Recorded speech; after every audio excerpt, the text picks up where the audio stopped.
Hello, hello, hello, hello. Welcome to Saturday night. I'm back for another panel, open panel. The link should be pinned. Come on up, chat, hang out, talk about your day, talk about your weekend, your hopes, your dreams, your fears, your nightmares, your gay confessions, your queer confessions, bi confessions, lesbian confessions. What else am I missing? How many other letters? Your queer questioning confessions, your two spirit confessions, your plus confessions. We love those. We get a lot of plus confessions here. Basically, just come on up and talk. That's what a hangout panel is for. No topic, nothing structured, nothing formal. Just humans connecting over conversation and our dialogue when it happens. I saw where JD Vance, they got back from the negotiations and he gave a press conference and he said that Iran did not agree to stop trying to become a nuclear power, which why would they? So the negotiations are off. So we'll find out what happens next. But I didn't predict anything much different from that. Anyway, so the ceasefire thing to me was just a little pause to give everybody time to catch their breath and go through the motions of whatever is going to happen next. But let's look at the news and see maybe there's other happenings. Peace talks expected to resume Sunday. So tomorrow. Today's talk ended with no agreement. Like, technically, to self-determination, if you believe that each nation has the right to self-determination, then we shouldn't be trying to stop any nation from acquiring a nuclear weapon. But there are very practical, strategic reasons why it makes sense to do so. And those make, like, I wouldn't want us to not do that. I wouldn't want us to make our enemies more dangerous.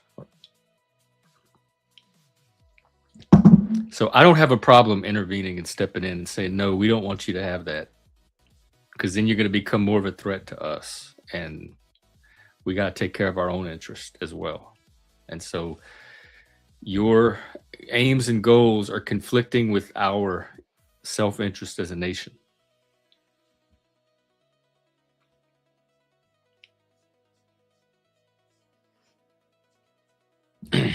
Now, if Iran would not have had the history it had against us and harming us and fucking with us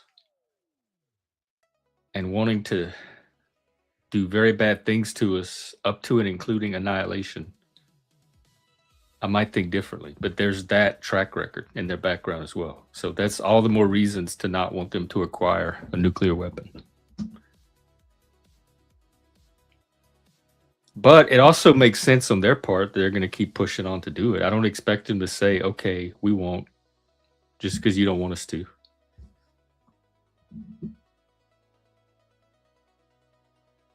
So part of this to me is just formally covering ground that everybody already knows the positions of and the outcome of. Not really a charade, but kind of just checking boxes so they can move on to the next thing and say, okay, we at least tried all of this other stuff.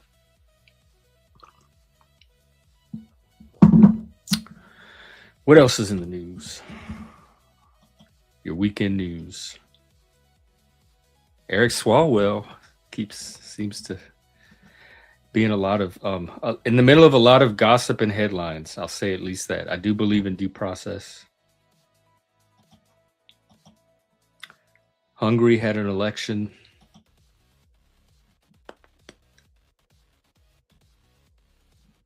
More stabbings in New York City on the subway.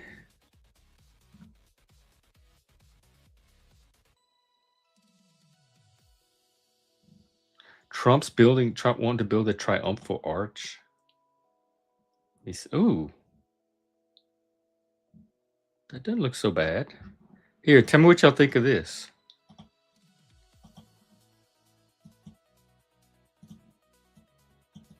This is what Trump wants to build in DC. Look. That looks pretty neat. I don't think I'd have a problem with that. Oh, on one side, the words "one nation under God" with the phrase "liberty and justice for all." Well, that is in our Pledge of Allegiance.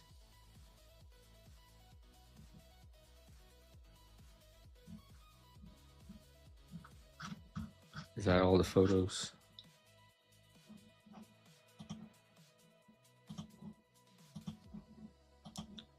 All right. Well, that's the news. Oh, that's all the news I have.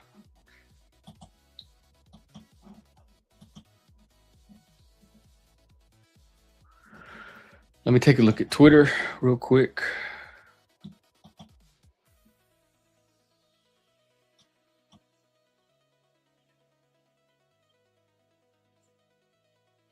I may have some.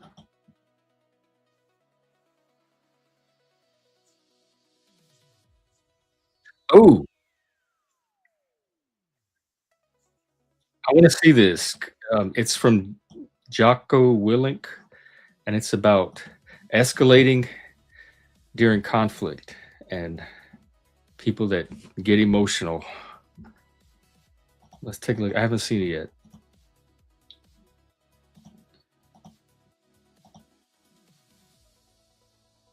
If you and I are arguing, you're my friend and you did something, and now we're starting to escalate an argument, and I'm starting to get emotional, am I able to listen to you anymore? Am I able to logically figure out what's going on? If I'm talking to my wife and she did something that made me mad and now I'm starting to raise my voice, is that whole situation going in the right direction? No, it's not. It's not. It could What I need to do is take a step back, detach, calm down, listen to what she's saying, and then try and assemble a logical thing to say back without saying, you need to calm down or you're too emotional. No. Because if you come to me and you're mad about something, you come to me, whether it's my wife or whether you're a business partner, you come to me and you say, the supply department didn't give me the stuff I needed. If I say, hey, calm down, right? If that's my reaction, then you realize that I'm against you, right? I don't get it. Well, you've And shifted now the it's me focus and the from the supply problem department against you. No one understands. No one understands. So I do a little technique. What is that? Yeah. I call it reflect and diminish. So I'm going to reflect your emotions back to you, but I'm going to diminish them a little bit so that we're not escalating the situation. How would you do this with your wife? The tone If scale. you come to me and you go, the supply department's been late. They're 2 weeks late on this stuff. I don't say, calm down. I say, oh, you got to be kidding me. 2 weeks? And you go, yeah, can you believe it? That's horrible. We got to put a solution. We got to get that figured out. In the meantime, what do we need to do right now? It's similar to tone scale. Right? So we're on the same team. We're working together to find We bonded on the pain. Yes. You felt the pain. Yes. We're on the same team. Yeah. Okay, Or why don't you? It's so much easier to just get comfortable with human emotion. Why does strong emotion make people? Right. The ice machine's not working. It's your fault. Whether it's my fault, but we don't know. The ice machine's not working. By the way, this is a real story. This is happening today. Really? The ice machine's not working. And she didn't get mad about it, but the ice machine's not working. If I go, hey, I don't think I'd get emotional. you have a refrigerator and a house, and you got Live on the plenty of things, beach. you just calm down, Yeah. right? How's that going to go? It's not going to go good. Now she's going to get mad. Now it's me against her. So instead, the ice machine's not working. You're against her emotion. That thing is junk. Have you called the repair guy? You know what I mean? And then all of a sudden we're on the same team, and she's like, well, no, I haven't, but I'm about to. Okay, cool. As opposed to the ice machine's not working. Well, okay, do you want me to have ice shipped in from Alaska there, princess? Right? That's not going to go over well. So what did you call it? Reflect and diminish. He's right about perceiving the person as no longer on your team once they start telling you to calm down, because they're putting themselves in a position of authority. You're not co-equals anymore. They've suddenly set themselves up here so they can manage you and your emotions, which are now the problem for them. Maybe not for you, but for them. And so they shift the focus from your problem to you as the problem. I never tell people, I don't care if people are calm or not. I can, you know what? Go. If you're in this situation, go find a black person to tell your problems to. Black people never tell me to calm down ever. They're like, yeah, I get you, bro. I hear you, dude. Oh man, yeah, that sucks. It's the white people, particularly the middle to upper class white people, that seem to have a real problem when somebody goes over some arbitrary emotional speed limit. Hispanic people don't rarely tell me to calm down. I used to teach a lot of Hispanic kids. None of them told me to calm down. I get very passionate in the classroom. Working class people, sometimes they do, but usually not. So I think it's a specific, I don't think it's a universal that strong emotion has that effect on everybody equally all across the planet. I think there's some cultural backgrounding to it and how people were raised and what their relationship to emotion is or was presented to them culturally.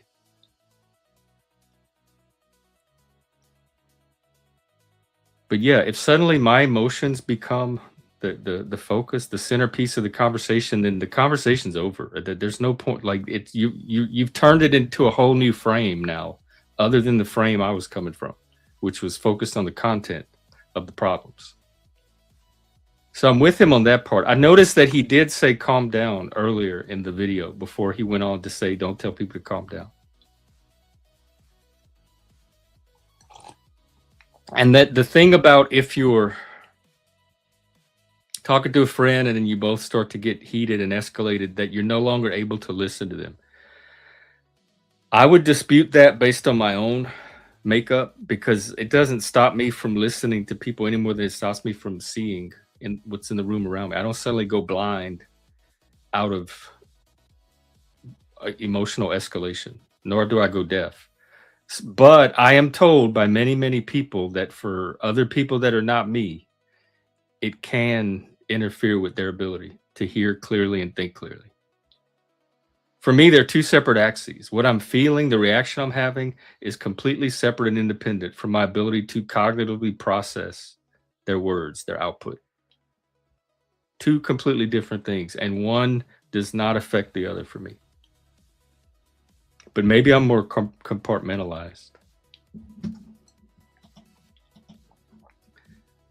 But other than that, yeah, I agree. You're depending on what your goals are. If your goal is to keep solidarity and alignment with the person, just in my own experience, telling me to calm down is going to do the opposite of that. And he seems to be saying the same thing. You're no longer on the same side anymore or having the same conversation. And it always seems to be things like strong emotion or nonverbal qualities about the voice or how you're telling the story or something, your pitch, how you're coming across. That's the trigger that switches it from one mode to like a defensive mode where they have to now calm you down and get your emotion back to some kind of baseline that they expect it to be at before they can continue to process the original conversation. That's just weird. That's weird to me. Like one does not interfere with the other for me. You can get as emotional as you want when you're talking to me. I'll still be able to understand what you're saying. I don't need you at a certain level to hear you.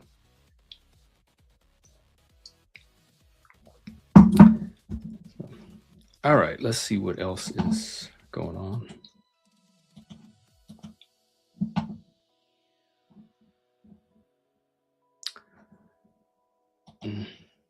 I'd like to get a panel. I'm really in the mood to talk to some people tonight.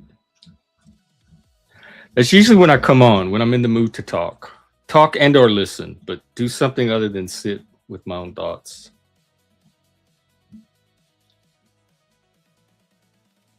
I need that human exchange. it balances me out. It expands me beyond just my own self reflections. It's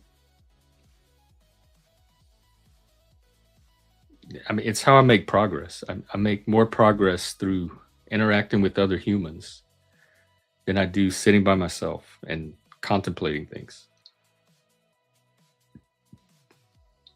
And I do that a lot, and it does take me places. It takes me toward some of my goals, but it's not complete in and of itself. I still need to close the loop by running it through other people.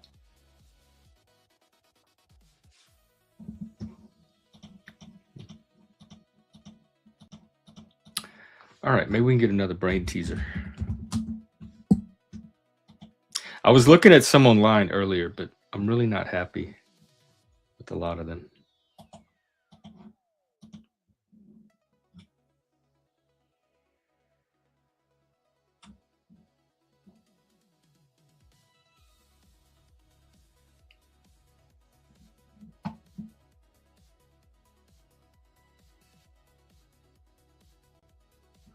Let me see. You're in a mansion with a light bulb in the attic, and there are 3 switches in the basement. It's late in the evening and you're tired, so you can only go from the basement to the attic once. How do you figure out which switch controls the light bulb? Ooh, this is a good one.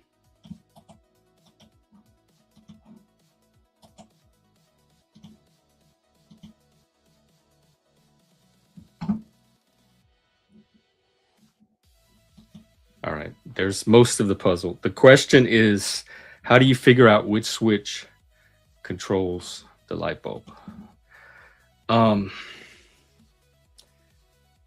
So are the 3 switches for the bulb in the attic? Do we know that?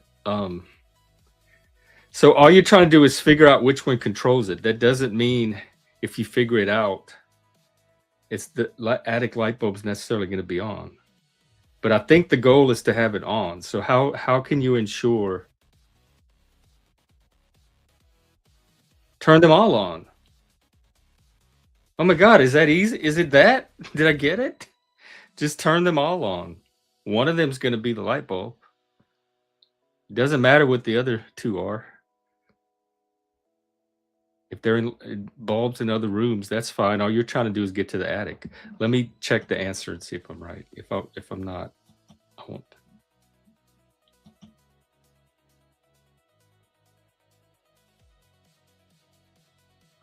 No, their answer is way more complicated.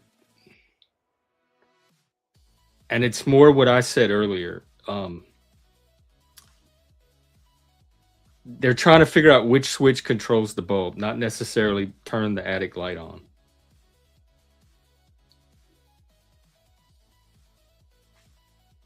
So I can give you their answer, but I still think my answer solves it. Like that's what if one of those switches turned the attic light on, and I wasn't sure which one it was, there's nothing that stops you from turning all 3 switches. I would just turn them all on, and I know at least the attic light is going to be on when I get up there. I can go turn the other 2 off when I'm done. Oh, we got somebody in the back. Somebody we haven't seen for a while. Somebody from another country. This is a cool Canadian. This is our wannabe American Canadian. What you mean I want to be American? God damn, how you doing, Jeffrey? Pretty good, Lanny. How are you up there in Canada? I'm all right, man. Look at you got your little beard growing there. You got a haircut. Look at you, eh? You getting all cleaned up. I did get a haircut, but it's the same haircut I always get. In the same beard. You gonna grow it out? You should grow it out, man. See how can you grow a big beard? No, I don't grow a nice beard. I've tried before. I don't grow a nice beard. It takes too long to grow it. Just these little scraggly hairs. I hate it. What is that? A Scotland flag? Yes, sir. Are you Scottish Canadian? I got little roots. More my wife, her like family is right from there. like Oh, born there and this okay. and that. But my grandma, she's got the roots there, but it's shout out to my wife's family. Okay. But yeah, Nice. man, how you been? I've been okay. Yeah. Doing my thing. What have you been up to?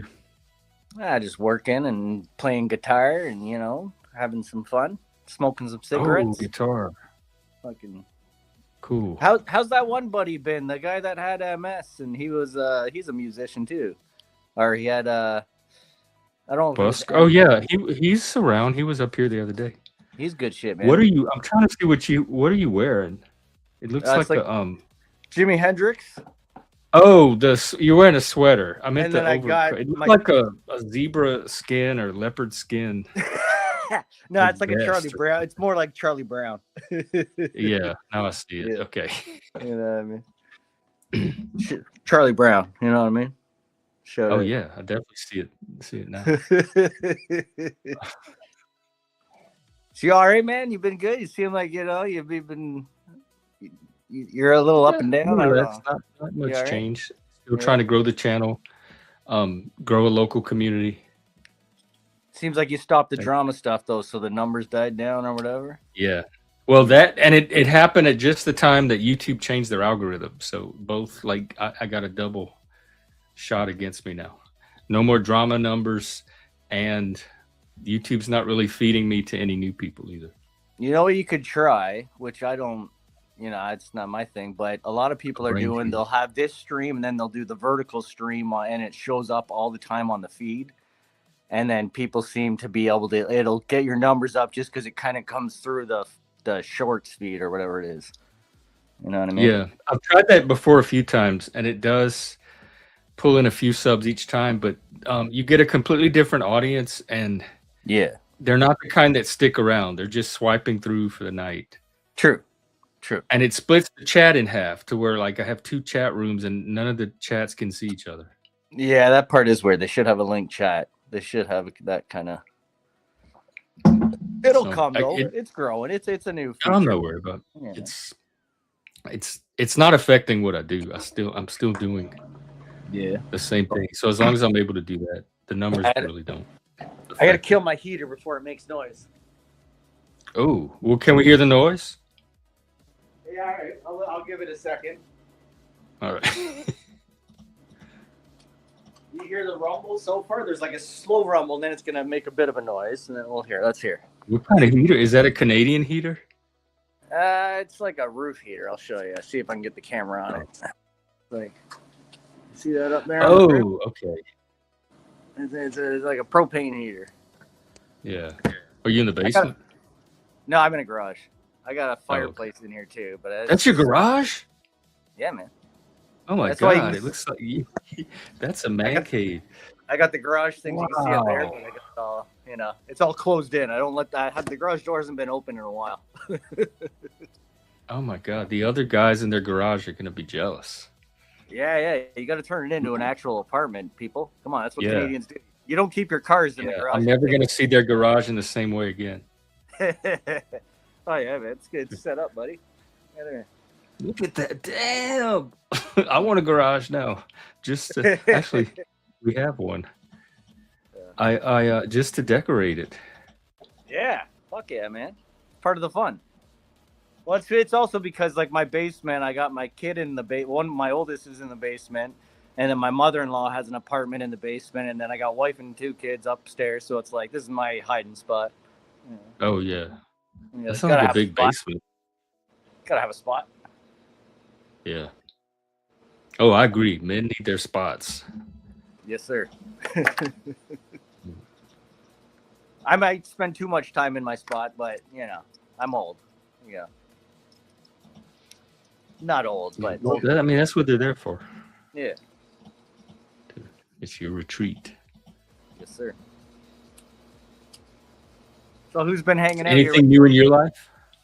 here? Not really. I'm just working and fucking Work. waiting for warm weather. It's been the worst winter of the last 20 years here. I don't know how it is where you're Oh at. but wow. It's been fucking horrible. So it's finally we're getting in some double digit temperatures, which would be, I don't know, how to compare it to American temperatures. Maybe 60 finally, 70 maybe. Oh, Not even. if it sticks. Are you going to get a spring at all, you think? Yeah, it's gonna be a short spring, and then next week. This week's coming up is gonna be all right, but a little rainy. A little rain, and then the sun's coming. We're waiting for the sun, but it's been snow, fucking cold and shit. So I thought that was normal for Canada. nah, man. We usually get it's like 6 months, 6 months. This year it's gonna be like 8 months, 4 months. Oh, of snow. God damn. Not snow, just shitty. Cold rain. Yeah, it can be. We got a lot of snow, but not this. It's gone now. Now it's gone. It's kind of like New York, Buffalo, that kind of area, Detroit, that kind of shit.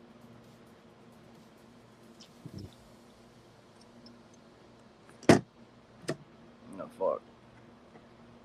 What else is new? You all right? You working? You got a job again? No, I'm kind of looking for a little part-time something here or there, but the job market's kind of tight here now because a lot of companies are moving out. Some of the big tech companies are letting people go, so everybody's searching for whatever. Like you have a lot of overqualified people searching for whatever they can get right now.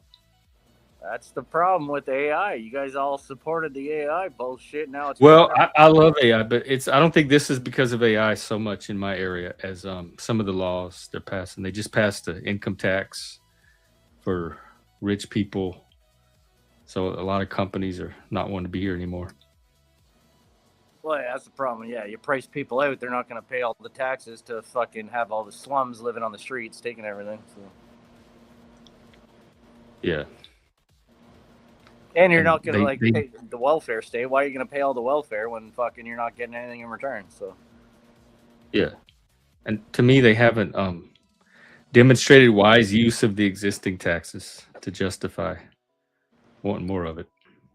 And it's honestly the unnecessary waste with government in general. They'll overpay for projects, for paper, for anything involved in government. They'll overpay for it, which someone else is getting a kickback, and someone else is getting it. And there's way too much money being just unnecessarily wasted that could be cut down in a second by just paying what shit is worth. Why isn't it? Like, why is there that bloat? Because they can? It's all because they can get away with it because their buddy works for this company, so they're going to give them a deal. They even do things where we're going to put a new school roof on this building because if we don't do it this year, it's the budget doesn't get done next year. So we're just going to do it just to do it, and they're just going to throw money at shit and constantly steal from us. You mean through taxes? Yeah. Just unnecessarily. Like I'm fine with paying what is. Well, how do you propose funding society? You think you should just get a free ride in society and not contribute to it? No, goddamn it, I'm a worker. I've been working since I was 16. I work every year of my life. I work 50 weeks a year. I get like 2 weeks off a year. That's horrible. That's fucking. Yeah, I agree. it's not a lot. And so you don't think you should have to pay taxes because your labor makes up for it? No. I think there should be like a flat tax of say 10 to 15%. We got to stop the welfare state of allowing immigration because that's the problem. Like immigration, they say is going to be a thing. You got to bring in the immigrants in. They're going to help because our society's not having enough children. But what they do a lot, they'll come in, they take advantage of the welfare state system that the West has, and they know how to play the system, and they don't give a fuck and have a backbone about not playing the system. So they'll come in and they'll say, oh, I can get welfare, I can have kids, I can get my kids paid for, I can claim this and just fill out some paperwork and the society will pay for me.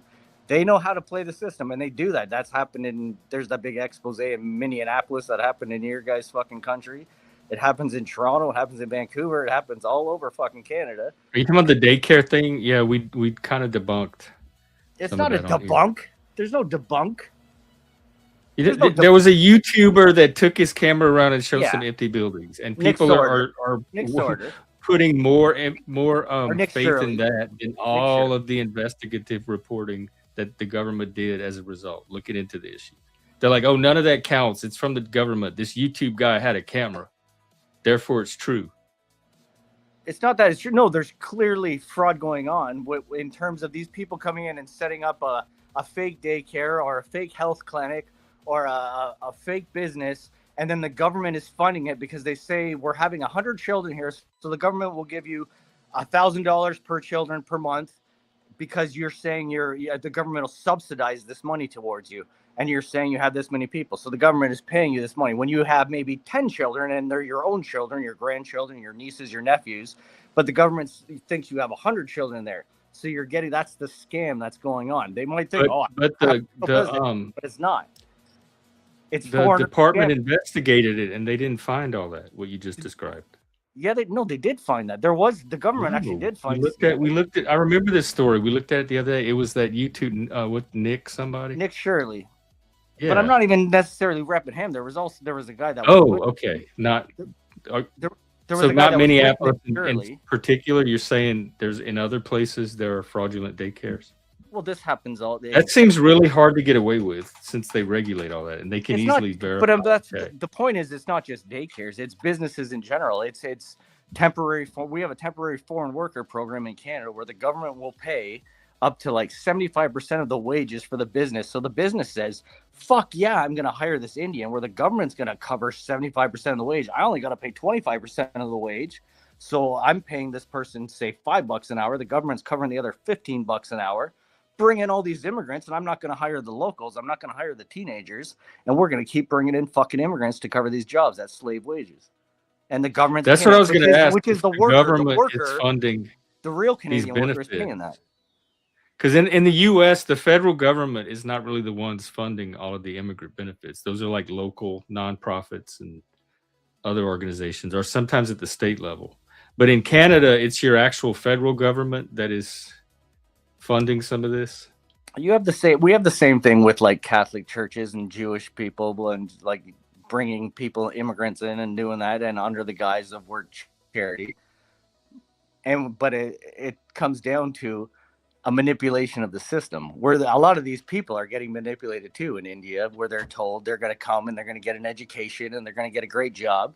And they end up working at a fucking donut shop for 20 years, paying rent with 20 other people in a room where they're getting fucking fucked over for the next 20 years. Maybe that is a good job for them. Well, you might think it is, but they're promised a different dream. And they're basically indentured servants to their fucking sponsor that brings them over.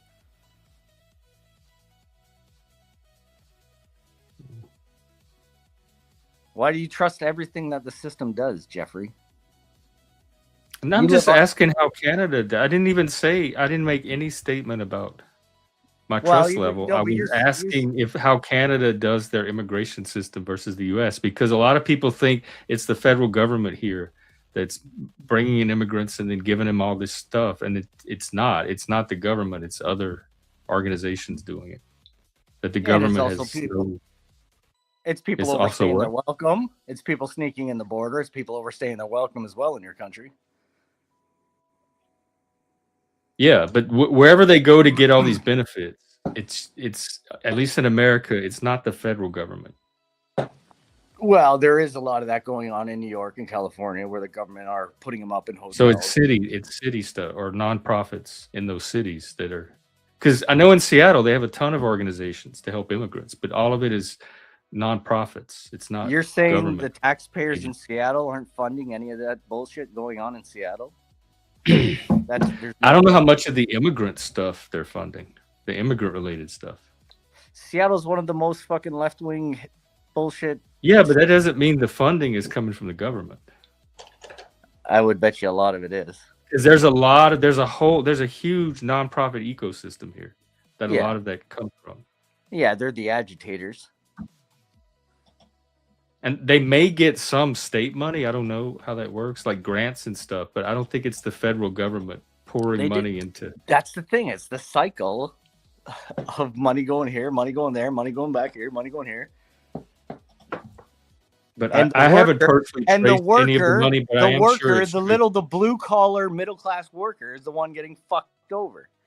But if you're someone that's living Work off yourself the system, up to another class, then. I'm a working class have person. that- I'm a you have working that class ability. person. I have a great house. I have a beautiful house in the country. I'm not saying I don't have a good life, but that's from me being a worker. But I'm also funding the non-workers.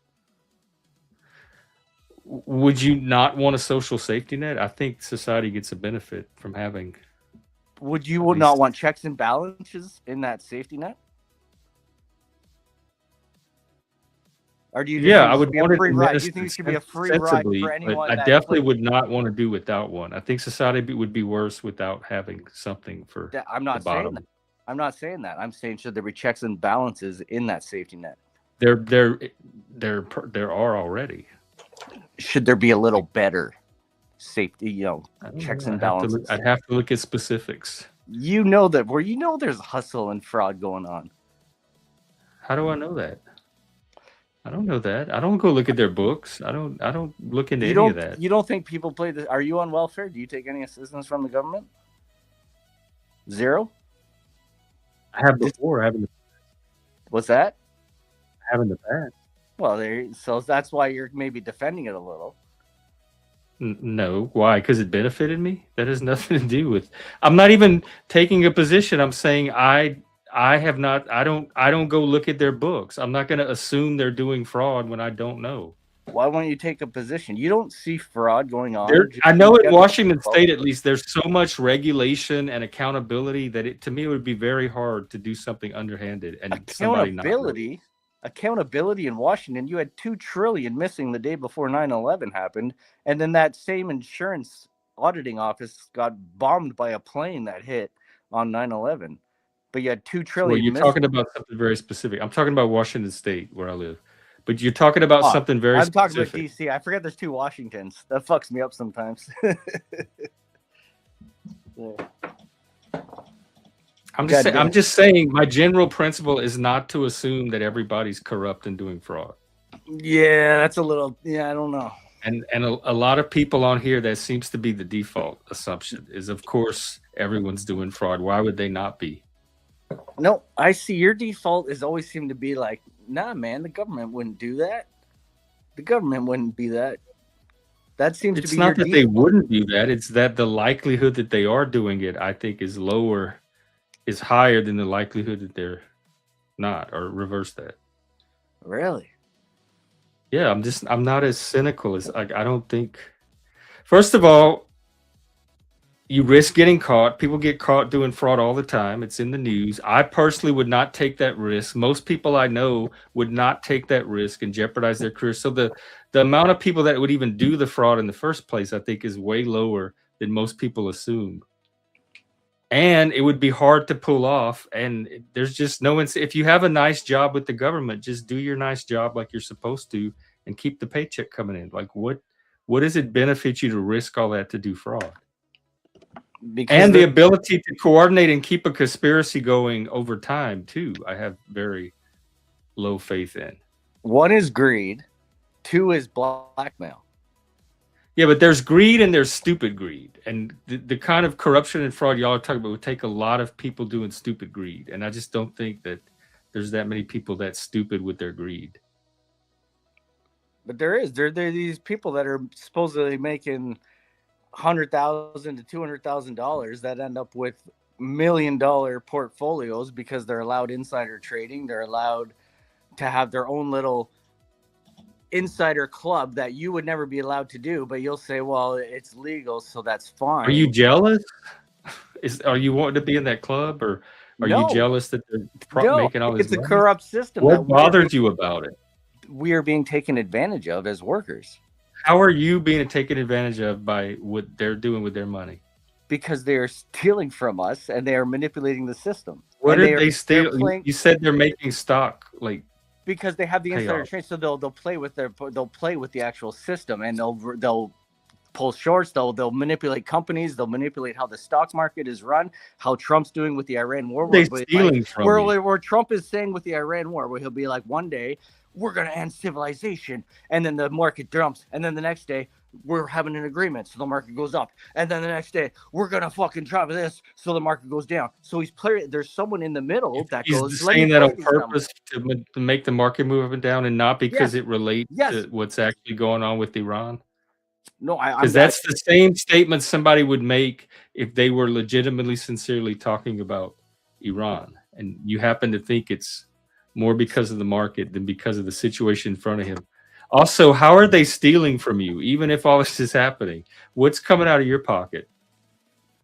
the fraudulent tax money that's being stolen and given to welfare fraud and You'd be immigration. paying and those taxes immigration fraud. anyway. It's not like they'd say, "Oh, you don't have to pay your taxes this year, Yeah, but Mr. my Lanny. taxes, We didn't find any fraud. No, so you but the can keep your taxes should be going to make the schools better, the roads better, to make life cheaper, to make Do you think make they're things not? Is it 'cause affordable. you don't see No, the no, roads getting better and the schools getting no, better? and to make hospital waits not 8 hours. It should be like a half hour if you go to emergency room, an hour, not 8 hours, 24 hours to see a doctor. That's what the money should go for, not overrun with foreigners that are coming in and manipulating the system and then coming into our free healthcare system and then taking advantage of that. Well, that's why I asked if the money was coming from the government up there, because in the United States, it's not our tax dollars going toward all that.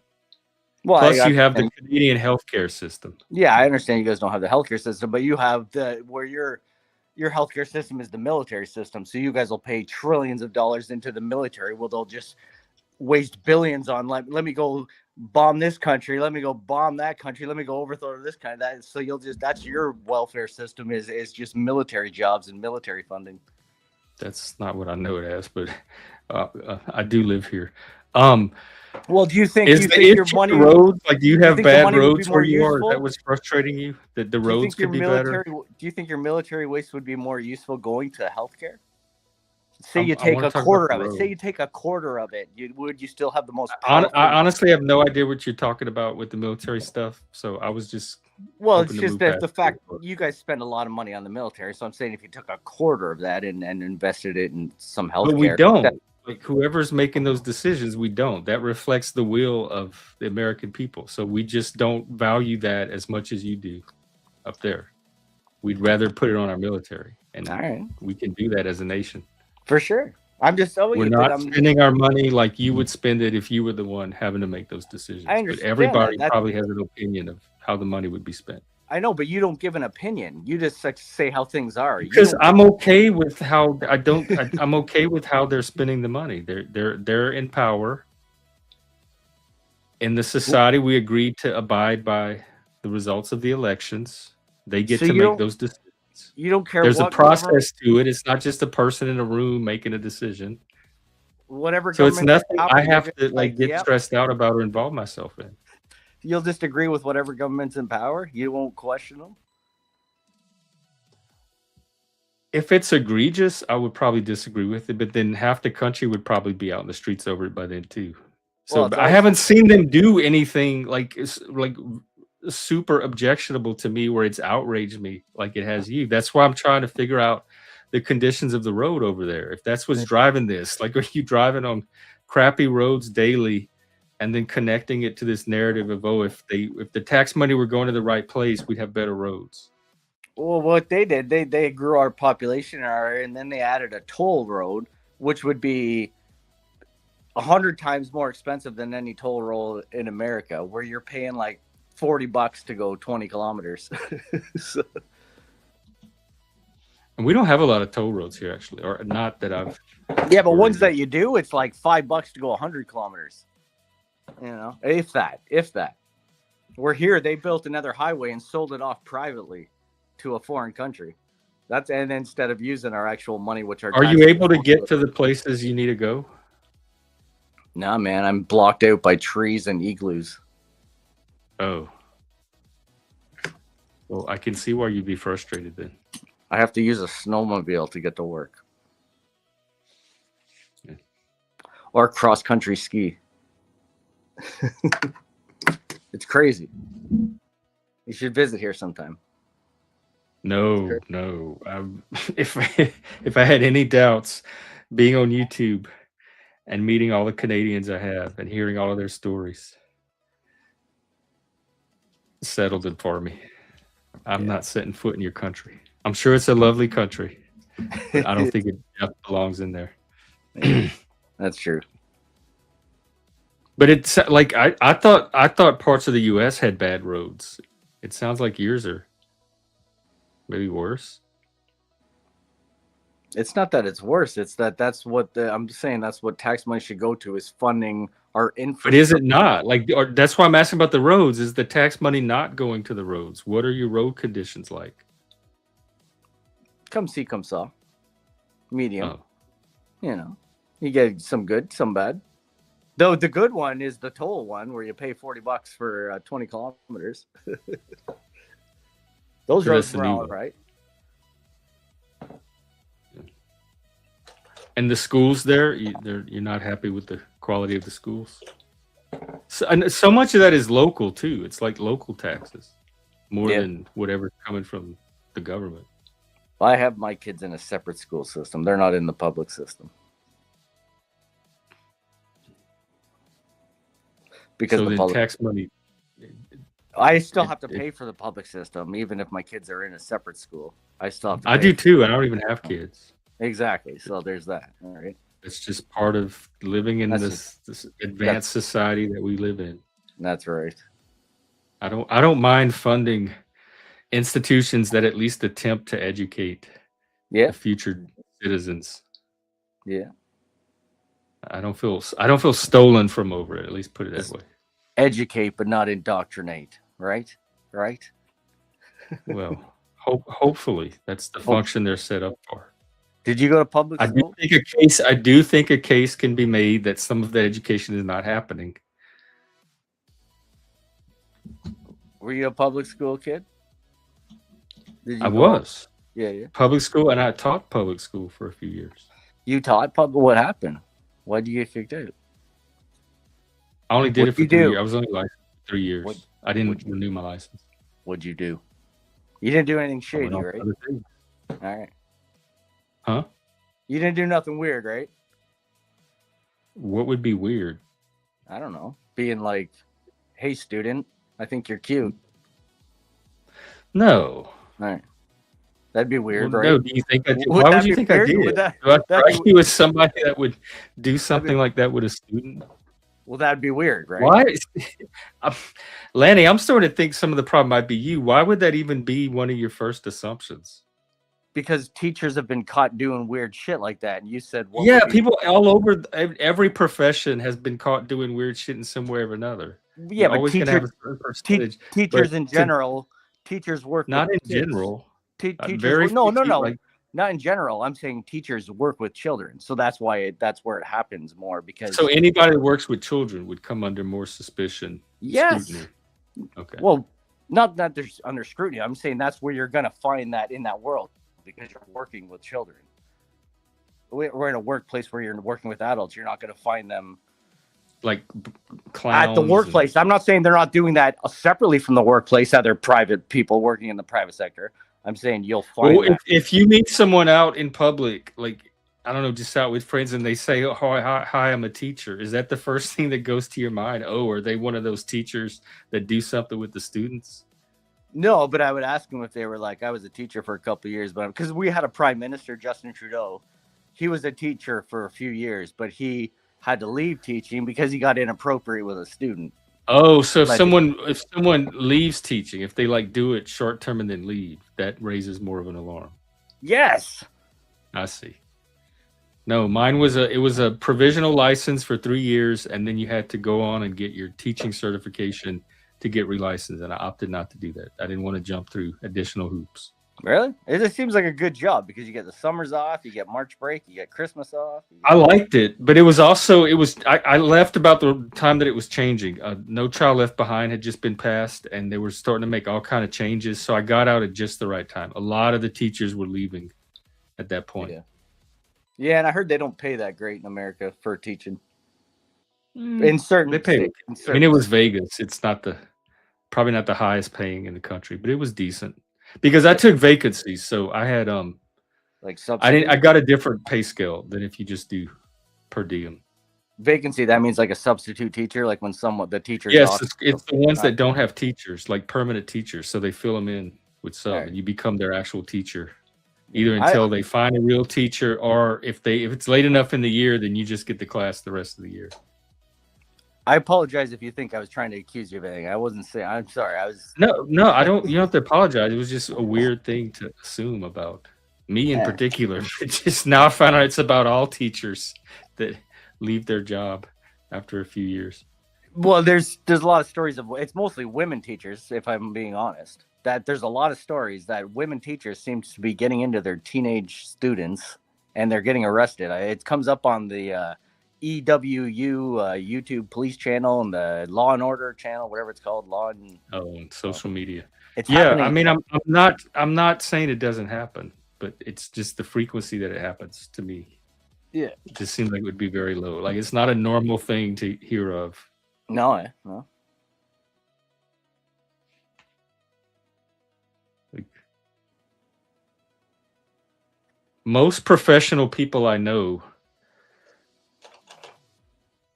try to execute their job duties to the best of their ability or to a high standard, and are not doing corrupt things. I agree. So this assumption that that's the default is just strange. I don't share it, just based on my experience with professional people. But maybe behind closed doors they are doing all that. But they just don't. It doesn't seem to me like they are, the ones I know. They're mostly raising families and doing ordinary things like the rest of us. I hope that's good. That's what I want for society.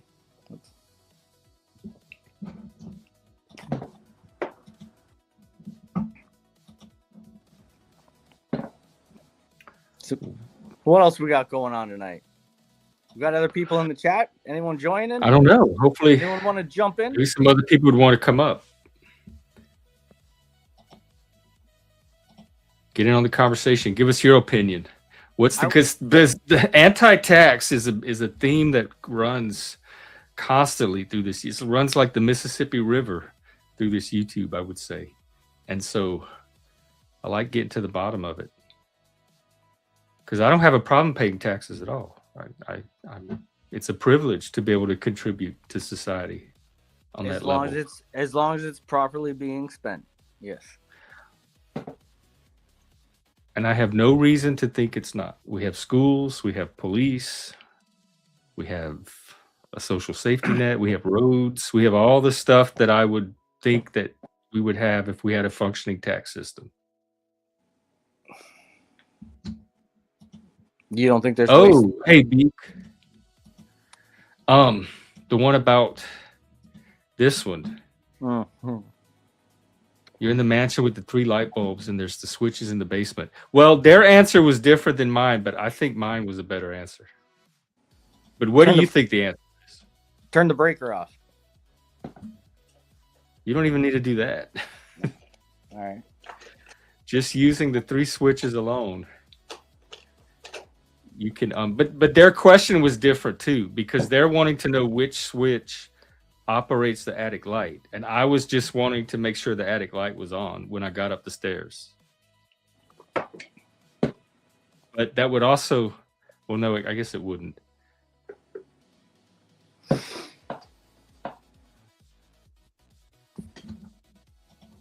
So technically mine did not answer their question, but as a practical solution, I think mine would be a better option. Because it would ensure the light was on when I got up the stairs.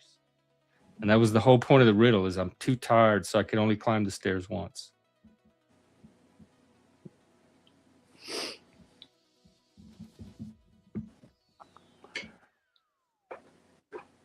Wow, did we solve the news? Usually you and I argue way more than just this.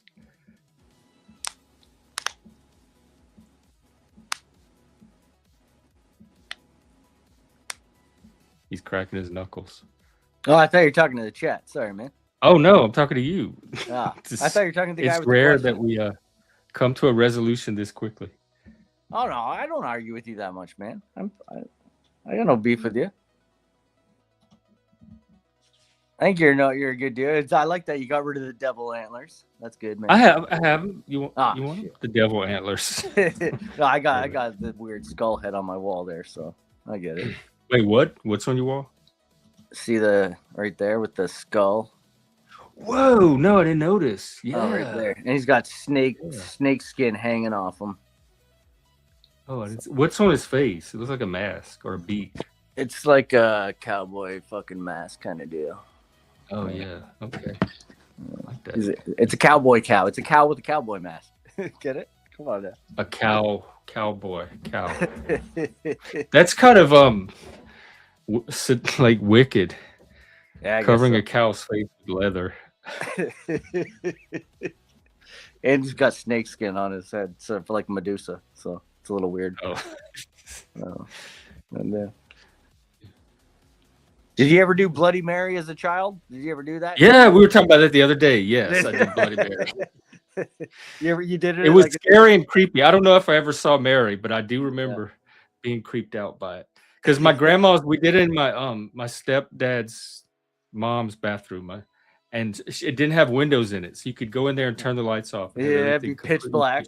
She had a big mirror that stretched the whole length of the counter. Nice. And we would go in there and do it in her bathroom. But Mary never appeared for you.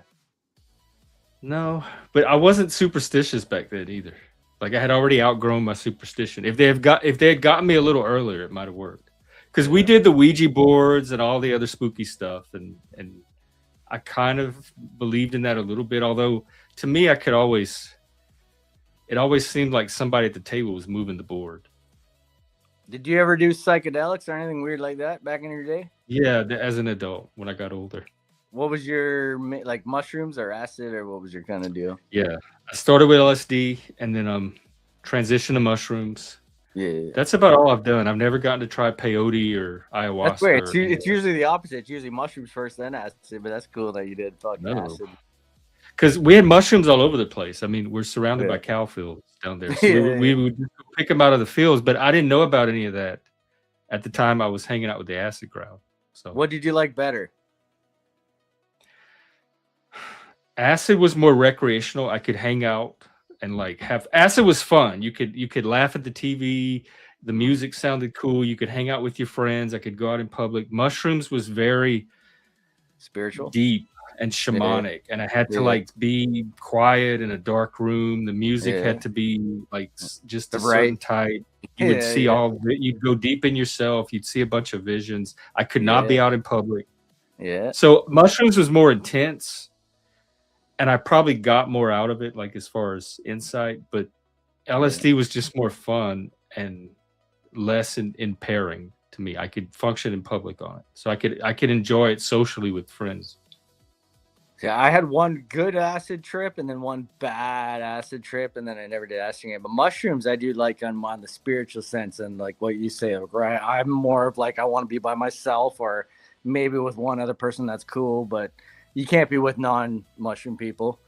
But you cannot. In fact, don't mix them with drunk people at all. I have seen so much conflict when you try to mix those two states of mind. So it was more spiritual for me, the mushroom. Nice. Yeah. I had the worst when I was probably 18, 19. I probably had the worst mushroom trip one night where my stepfather called me and I was working for someone. He said, well, your check came in, but me and my buddies were living somewhere else and we just took mushrooms. And I was like, well, I got to pick up the check because I need money right now. So, but we're like, let's go for a ride. Went for a ride, go see my stepfather and get the money, and couldn't stop laughing while I'm talking to him. And he just thinks I'm just silly right now. And I'm in a laughing mode. Then we decide to go to the corner store and we run into an old kind of beef, an old guy that had problems with one of our other friends. So we're like, hey man, you tried to fight our friend. And then all of a sudden they pull out a weapon and start chasing us through town. We're all on mushrooms, freaking out, going, what the fuck do we do? These guys that are like fucking crazy, fucking big guys that we shouldn't have been calling on at the time. So we tried to drive to the cop station, but we're on mushrooms, so we can't do anything. So then we just as soon as we drove close to the cop station, they left us, and we were able to go home. But it was the scariest goddamn mushroom trip I ever had. So I didn't do. Oh them for my a couple god, years. I'm surprised you could drive. I That wasn't would be driving. It scary was my best friend. because It was that's my something best like friend out of a driving. movie. Like you don't even expect that to happen sober. No, it was horrible, but it was like an experience. But I wasn't driving. My friend was driving. Thank God. Oh, okay. But he was on mushrooms too. He was like fucking fuck. Did y'all get away? How did it end? Because we went near the cop station that was downtown, and then they were bad guys, so they went the other way, and we were finally all right. Let's go home, and we went home and finished our night in paranoia. And we're like, let's never, let's. We were the pussies though, because we ran away after being like, "Hey, fuck you." Well, I would too, especially on mushrooms. No, that's definitely not the kind of stress you need. It was so bad. State. Yeah. What was your bad acid trip? I was with a girlfriend at the time, and I started thinking that she called an ambulance on me. So I started freaking out that like people were coming for me, and I started crying and being like, "Why are you guys doing this? And why is this happening?" And I started like thinking like people are coming to get me, and it was not a good situation. And I was just in this deep state of paranoia and despair, and it was not a good feeling. So I never did acid again after that. Oh. And then I was like, I looked in the mirror, and I was like morphing into like it was demonic, and it was not nice, and it wasn't pleasant. Where mushrooms, it's a reset. It's usually a positive thing. The next day you feel all right. I didn't feel good on that one.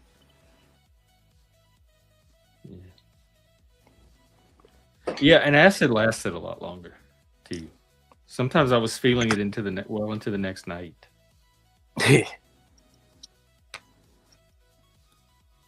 Yeah, I was convinced that like I was being taken away. Maybe I was. I don't think so. I've had that too, where I thought people were coming for me. Yeah. And I was in my room, and my mom was watching some show on TV. It was a cop show, and the dialogue was like, "Ma'am, what officer? It's your son." "Officer, what did he do?" We're here for your son, ma'am. Where is he?" And I'm like in my room thinking, "Oh fuck, the cops are in the living room. They're talking to my mom. They're gonna come to my door any second." And then also in my town, there was this situation where young teenagers were doing mushrooms and they were overdosing and ended up in the hospital. So the cops were particularly directed to pay attention to people that might be on mushrooms. And so I was even more paranoid because the cops had this bulletin that was like put out on the news of exactly what to look for and how to tell if someone's on mushrooms. And I was paranoid someone would try to take me to the hospital, or that I would end up in the hospital because all these teenagers were ended up in the hospital, and that the cops were hyper aware of people on mushrooms specifically. So the whole environment was just paranoid. Yeah, they look for the big black pupils. That is usually a sign for either one. Dilator, right? Yeah. That's how I could tell when my friends were on it. Yeah, and I got the big blue eyes, so it was really obvious with me. Yeah, me too, man. The brown eyes could get away with it better. Yeah, I got them nice German blue eyes. You know what I mean? I'm not German, but I guess that was a good thing back in the day. There's somebody in the back named 300. Anybody know 300? Just put them on with the screen block so you can't. I might. 300, you have a channel? Drop it in the back if you do. I want to check you out a bit.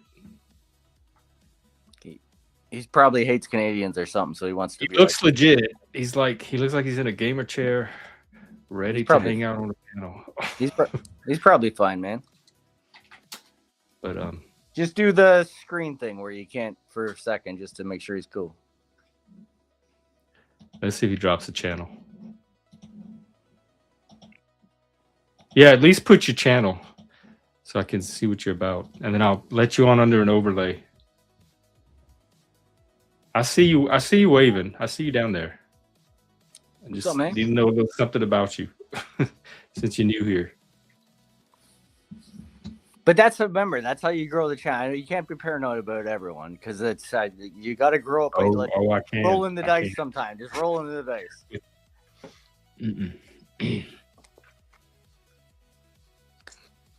It might be a video too. Yeah, no, I Awesome. don't try. I don't. He's up to no good.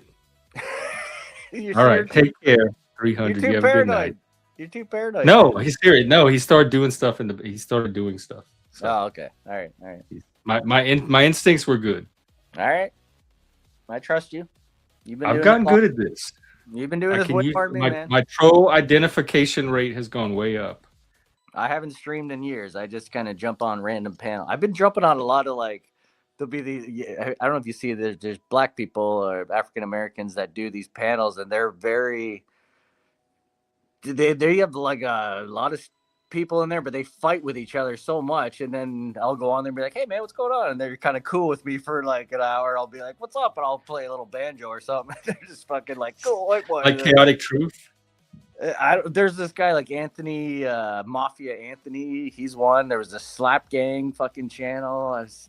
I was the only white guy that was ever there, and they were just like, "Who's this fucking weird Canadian?" I'm like, "What's up, man?" Fucking. But maybe that's what I. But if you look up like go and hang out with the brothers. Mafia Anthony, he was hilarious. But he has huge streams. Sometimes there's like 100 people in there. Sometimes there's 20. But I'm like, what the fuck?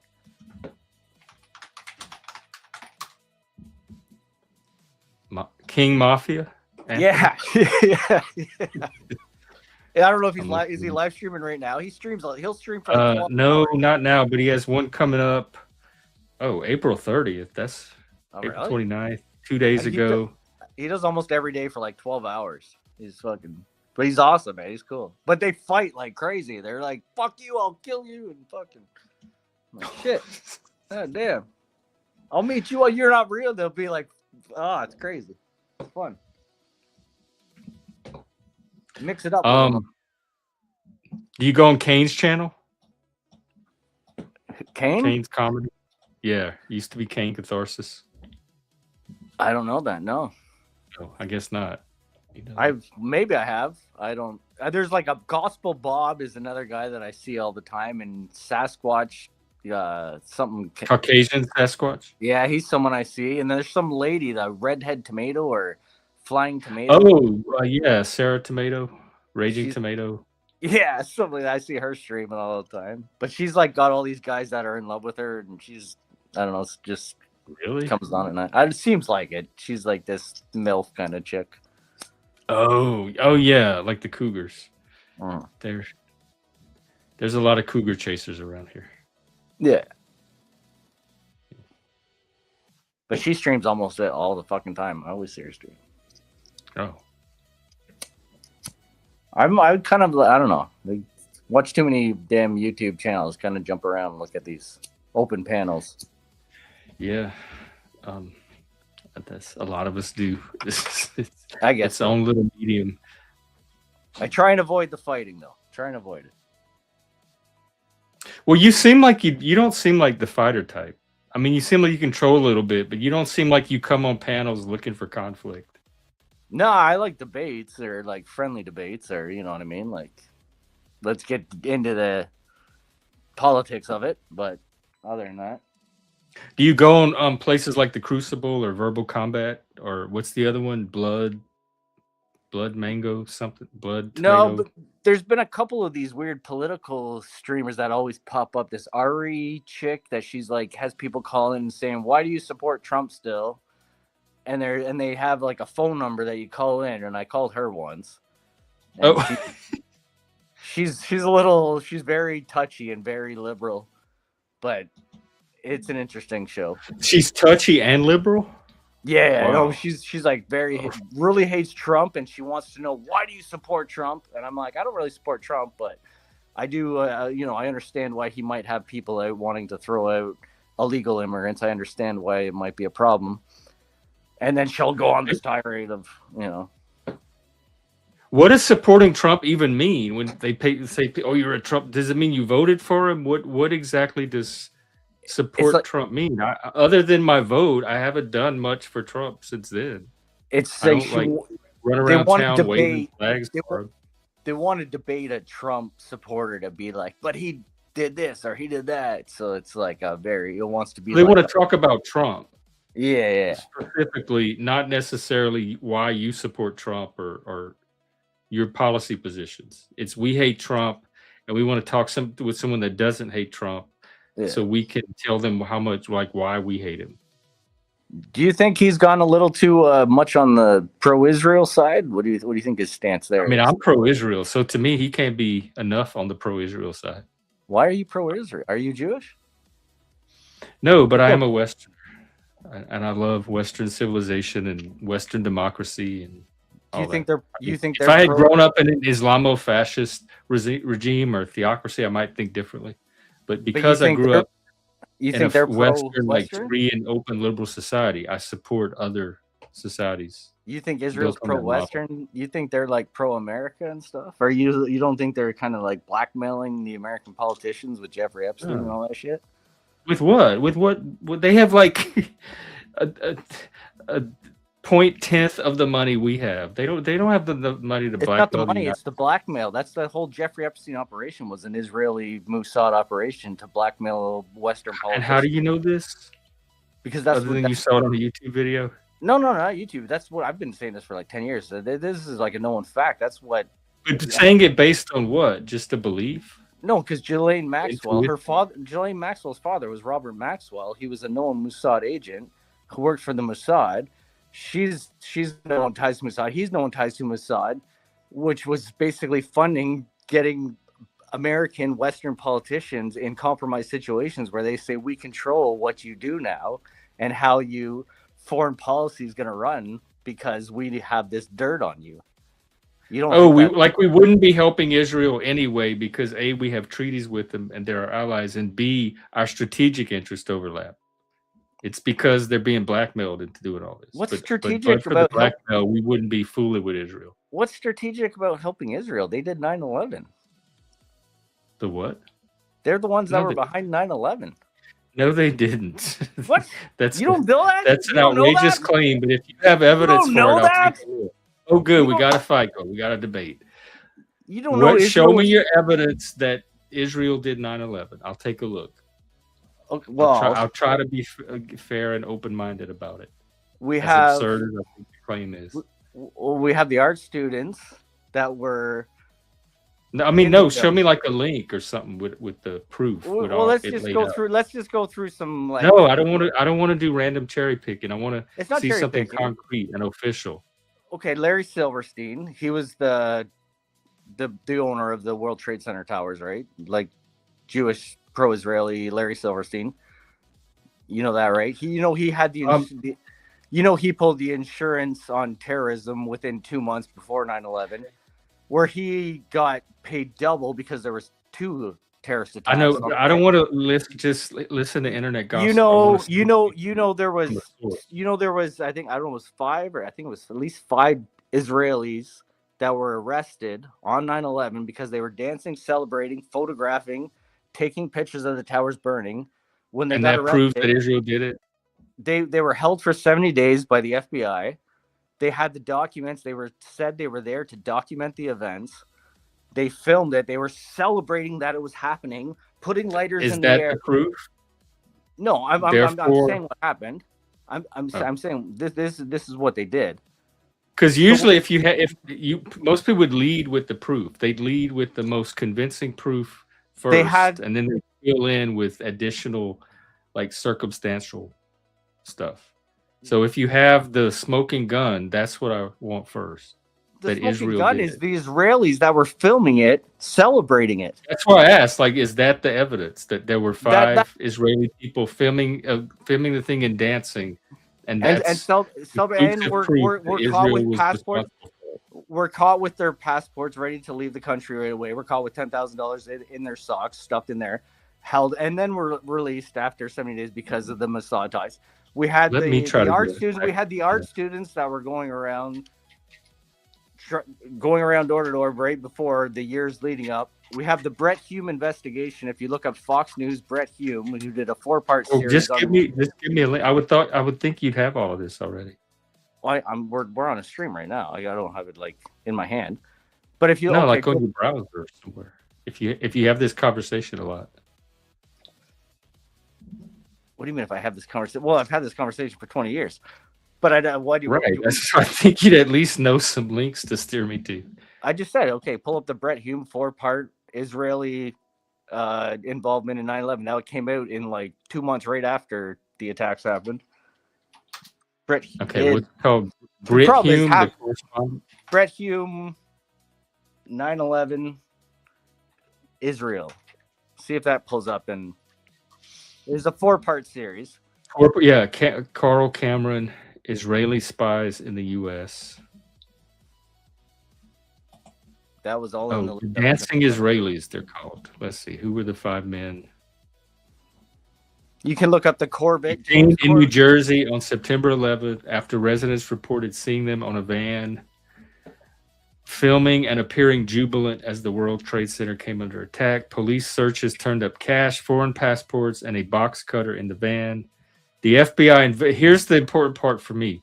The FBI investigated, ultimately finding no evidence that the men had prior knowledge of the attacks and later deported them to Israel rather than prosecuting them on terrorizing charges. So the FBI looked more deeply into it than you and I can from behind our laptops and found no evidence. So is it the FBI that you think is lying about this? You don't trust?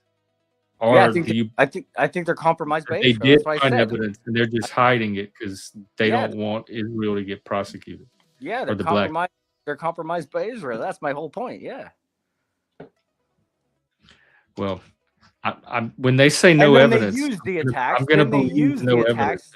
They use the attacks to then falsely do a 20-year invasion on Iraq, which had nothing to do with 9/11, right? Did Iraq have anything to do with 9/11? Or did that turn into a quagmire? Well, it followed from 9/11. It had nothing to do with 9/11, though. But they used 9/11 to say Saddam Hussein had weapons of mass destruction and he was harboring terrorists and we could have another 9/11. I mean, I'm not broken up that we got Saddam Hussein out of there. I wouldn't want to go back and reinstall him and say, oops, sorry, we made a mistake. Here's your country back, sir. Why? Iraq was a lot better off when he was running it.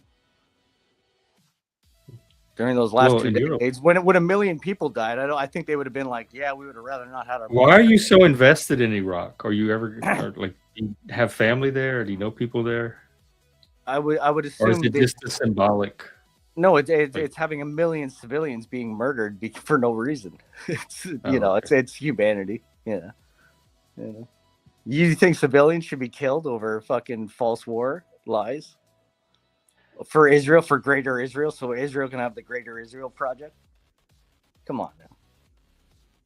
You see in the Israeli patch where they have like the land stolen from Syria and Lebanon and Iraq, so it looks like they're expanding out in all these territories right on their Army IDF patch. Now I'm even more convinced the 9/11 story is not convinced because you've already moved on from it. Like you haven't even spent much time. My point is that this is all leads to what Israel's plan has been the whole time. They're trying to expand their territory. I'm just asking how you know 9/11 was to drag America. Like, do you have the plan? Have you seen the plan? Do you have the secret documents of the plan, or is this coming second or third hand through social media? No. If you want to go through someone smart that's actually like better research than me, James Corbett, 9/11 report. Look up James Corbett, JAMES CORBETT, and go through any of his 9/11 stuff. And if you don't think he's a legit person that's done his research, that's gone through all the documents, if you don't think he's a legit person, then I'll say, yeah, I'm wrong.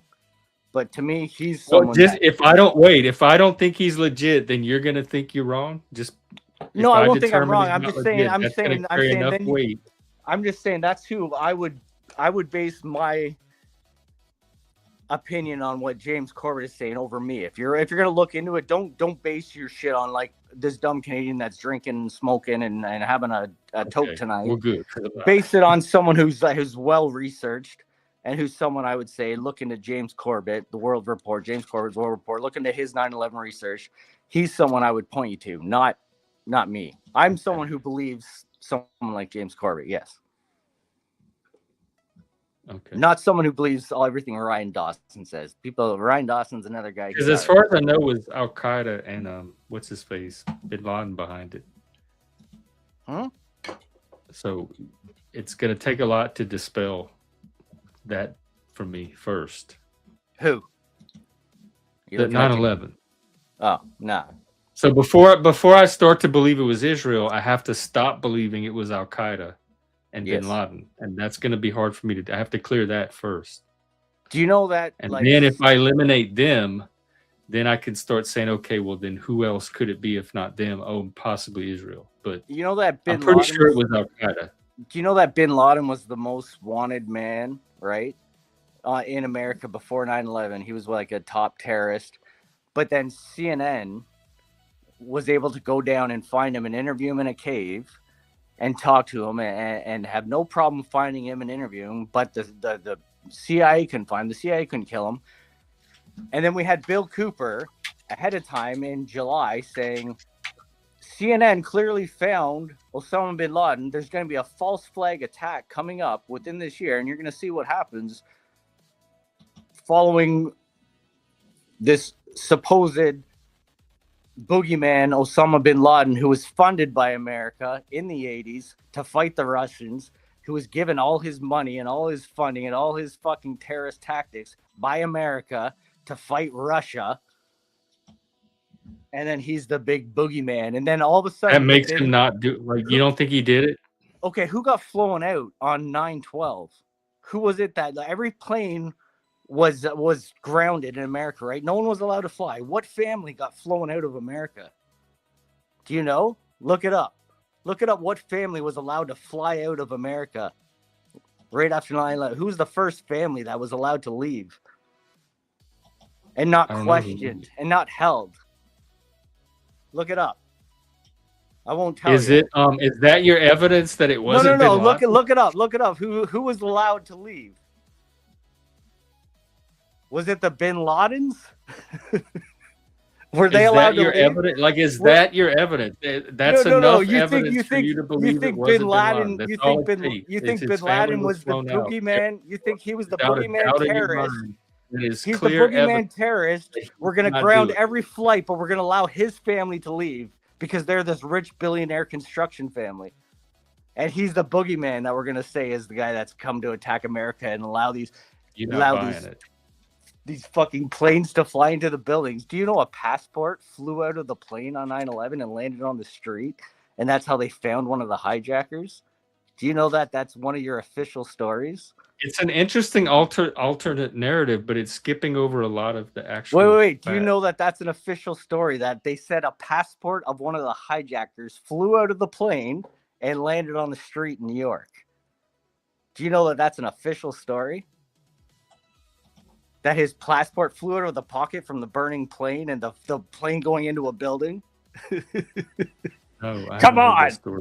Come on. 24 members of the family were evacuated. They called the embassy. Prince Bandar, the brother was most of Bin Laden's relatives were attending high school. They left the country on a private charter plane. Yeah. Let's not hold them for questioning. Let's not hold them for questioning. Come on. But this is not evidence of anything. Exactly. You got to look You're at making quite a leap to use this to mean that he didn't do it. Because I don't have the... It says the government... I don't have the redacted files. These flights, stating that there was I don't have the files that get untoward blacked out by the government. When the government goes, here's our unredacted... Here's our files for the I'm public. just saying, and like, they black out every page. They black out every you're page. Having this one fact do way more work than it's allowed to do. Why do you think the government blacks out every page when you ask for files? Why do they think that? Why do you think that? You're not addressing the reality, Jeff. Come on. Come on, Jeffrey. Stop being a government. That means I'm not agreeing with you. That's what addressing the reality, because I'm addressing your claims. I'm asking you. You said the evidence. The reason you know it was not Bin Laden is because they flew his family out. And I'm saying, is that all you got? That's the only evidence. I also said because CNN. I also said because CNN was able to. You took that into a courtroom and you said, Your Honor, I can prove it wasn't Bin Laden. Look, they flew his family out. Yes, and the judge would say, CNN was able to find him. CNN was able Not to find guilty. 4 months earlier, and I think it was Peter Arnett, if we look it up. See, Peter you Arnett. just keep spitting out more No. random. This is what I told you before. I said CNN found him for like 3 to 4 months, 5 months before 9/11 happened, and he was going to talk about his big fucking attack that's going to come. And then Bill Cooper, that was a radio host, said, "Look, this is what's going to happen. They're going to pull a false flag."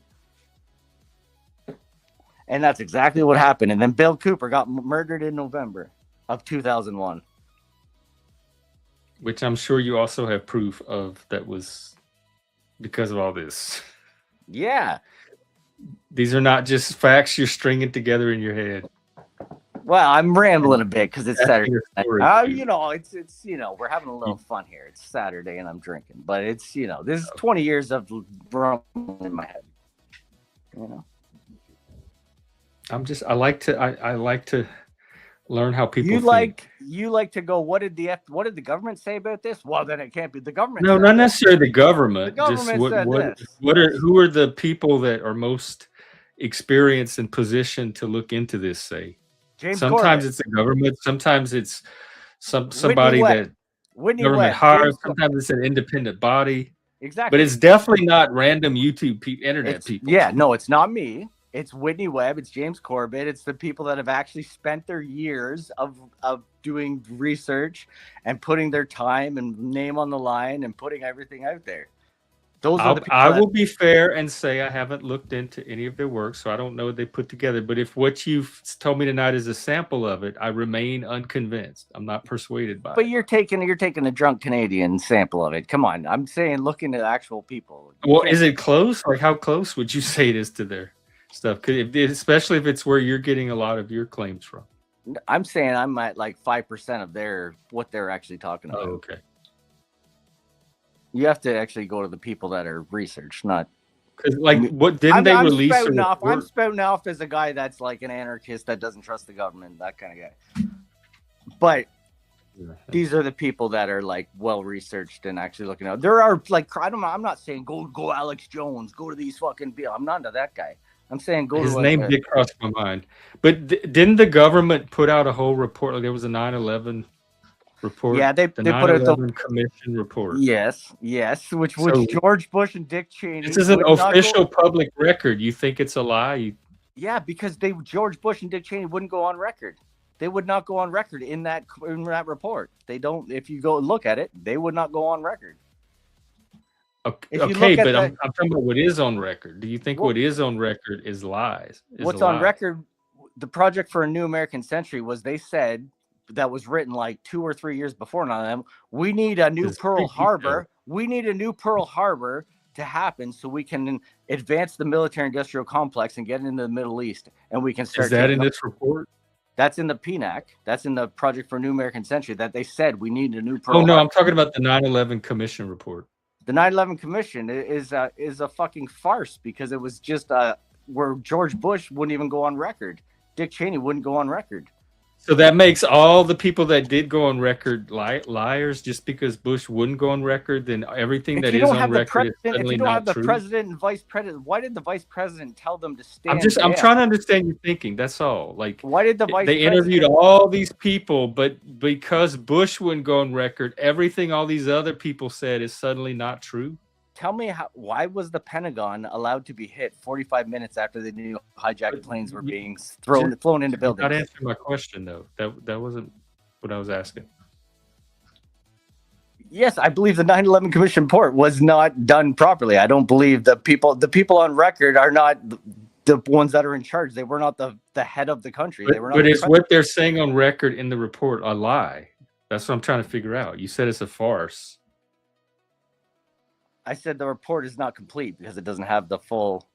It doesn't have the full story, and they're not telling the truth. Like it's not a. That's what I'm trying to figure out. Like if you think the people in the room, that's a whole lot of people that are not telling the truth. But your only evidence for their not to is that Bush wasn't on records. That's the only thing you have that makes what they're saying not true. Okay, I don't know what everyone is saying in the 9/11 Commission report. What is your point that? Okay, what are your points that are saying that it's like you 585 pages? And what is it that you believe in the report that you're saying? I haven't read the report. Okay, so I'm trying to figure out if you're dismissing the entire report and the statements of everybody in it just because Bush did not go on the record, which I'm just taking you at your word for. I'm just dismissing that George Bush is having to be behind closed doors in the report. Yes, I'm dismissing that it's not a complete report. Well, that's different than that it's inaccurate. Oh, okay. I think your original claim was it was a farce. I do believe it was. Yes.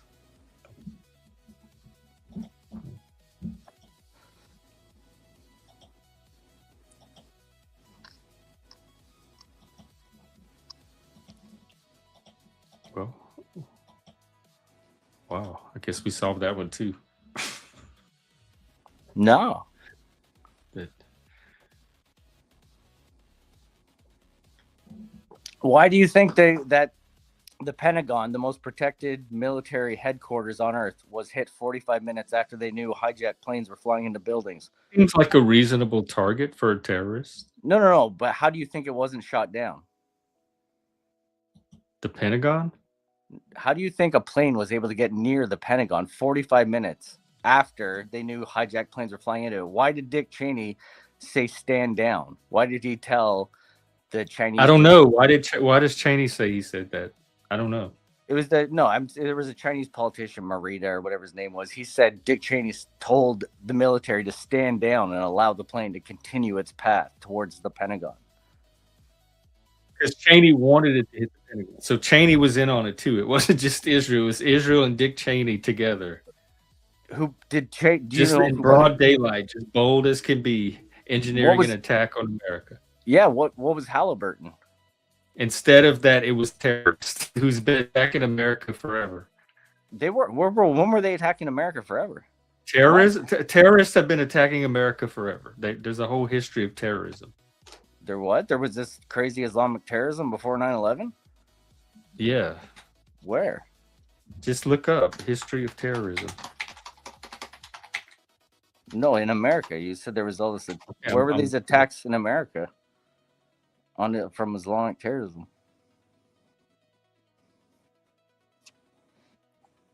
Terrorism in the United States has a long history with various groups and individuals committing acts of violence for political, religious, or ideological reasons. Various groups. I'm saying Islamic terrorism, though, like from 9/11. Like okay, that. let me narrow it down to Islamic terrorism. Islamic extremism in the United States. Islamic terrorism targeting the U.S. has evolved significantly since the 1970s. So they were doing it even before the 70s, but it's evolved since. All right. So what happened in America? He has a whole article on it. I don't remember big attacks before.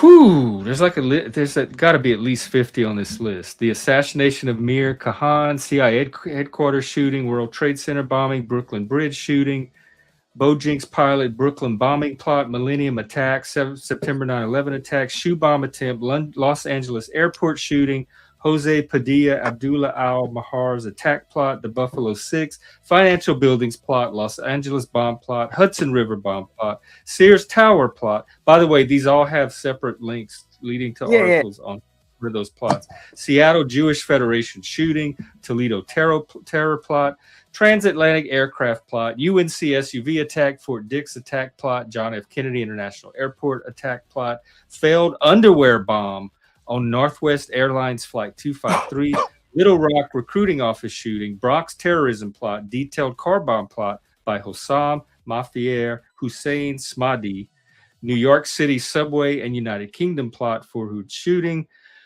Colin LaRose, oh my God, I'm not even halfway through. Colin LaRose arrested, not made public until March 2010. These are 90% after the 9/11 when Islam had to be the boogeyman and we had to have all these. So I'm not even at 01 yet. Oh, actually, yeah, I passed it a little bit. You passed it a while ago. So the point is, it wasn't like the peaceful Islamic, and 9/11 was the very first time they had ever attempted attacking the U.S. There's been a history of terrorism against the U.S. Has there been a history of America attacking? Starting with the hostages from 1979 at the Has there- Iranian embassy. Was there any history of America attacking Islamic countries? So if the map in your mind is that Islamic terrorists have never been fucking with us until 9/11, your map is wrong. So you need to correct it. It does not map the territory. Hello, Track. Is there a history of America attacking any Islamic countries prior to this? Is there a history of America being involved in any in Islamic countries? Well, I noticed you changed it from attack to being involved. Okay, was there a history of America killing people in Islamic countries prior to this and invading any of these countries? Would that disturb any of these people? Was that happening? Well, that's just you arguing that the terrorism is real. We just deserve it. No. I'm saying, is there a possibility of when you attack someone, there might be blowback? So, okay, but even if that's the case, then you admit to the blowback. Of course I admit to blowback. Of course. Okay, so there is terrorism against the U.S. 9/11 was not the first. But I also know that 9/11 was an Israeli inside job. Involved with the CIA, involved with MI6, involved with Pakistan, involved with ISI. You haven't convinced me one bit, but I haven't looked into James Corbett and whoever this other person is. Whitney Webb. Whitney somebody, yeah. But I do have the 9/11 report. It's WEBB, 2 B's. She's good. She's got a good book out. She's got a book. She's got a well-researched book. And she's all against Palantir and all these people too that are going to be taken over with AI. So, yeah. Well, I am getting a better idea of how you think, and that was my goal. I've always known how you thought, Jeffrey. You're very government oriented, and you're very middle of the road. No, I'm reality oriented. It's my loyalty is not necessarily to the government; it's to whoever is aligned with reality. You're very MSNBC / Fox News. You're kind of in between those two. I don't watch either of those. So. I know, but I'm saying that's where you're. That's where I don't even watch news. Streamline come from. Oh. That's where I see that's what I see is infecting your if you mean I don't watch Alex Jones or conspiracy sites. I don't watch that. I already told you I don't I think Alex Jones is Bill Hicks, for fuck's sakes. That's how crazy I think he's Bill Hicks. Which is I don't know if you know who Bill Hicks is, but the comic media. Yeah. I believe that's who Alex Jones is. So that's how far gone I am. So. Yeah. We Hey, definitely don't share the same sources. I could go down the Alex Jones, Bill Hicks theories if you want. Because he comes from a mushroom trip history, Bill Hicks, where him and his friend. Why is that more credible to you? People that come from mushroom history make more sense about reality. No, but I'm saying this is how Alex Jones was created, through mushroom trips. Okay, him and his friend Kevin Booth, who was his high school buddy, who was a really smart guy, who knew how to film stuff and knew how to get stuff viral, even back in the 80s, 90s. He was that guy. That was this Kevin Booth guy. So that was Bill Hicks' best friend. There was another guy, I forget his name. If you watch the Bill Hicks kind of American documentary. So these guys were all buddies. They all did these crazy things. And Bill Hicks started being jaded. He went to Waco when the Waco shit happened. I remember, yeah. That I did see on TV. Him and Kevin Booth decided to let's go down there and start filming it and let's see what's going on from the outside. And Bill Hicks grew this beard, started looking all kind of weird and shit. Then all of a sudden, Bill Hicks got pancreatic cancer at 33, and he died. And it had this funeral where no one was there and got cremated, and he was gone. Then Alex Jones comes around. His first documentary is on Waco. His producer is Kevin Booth, Bill Hicks' childhood friend.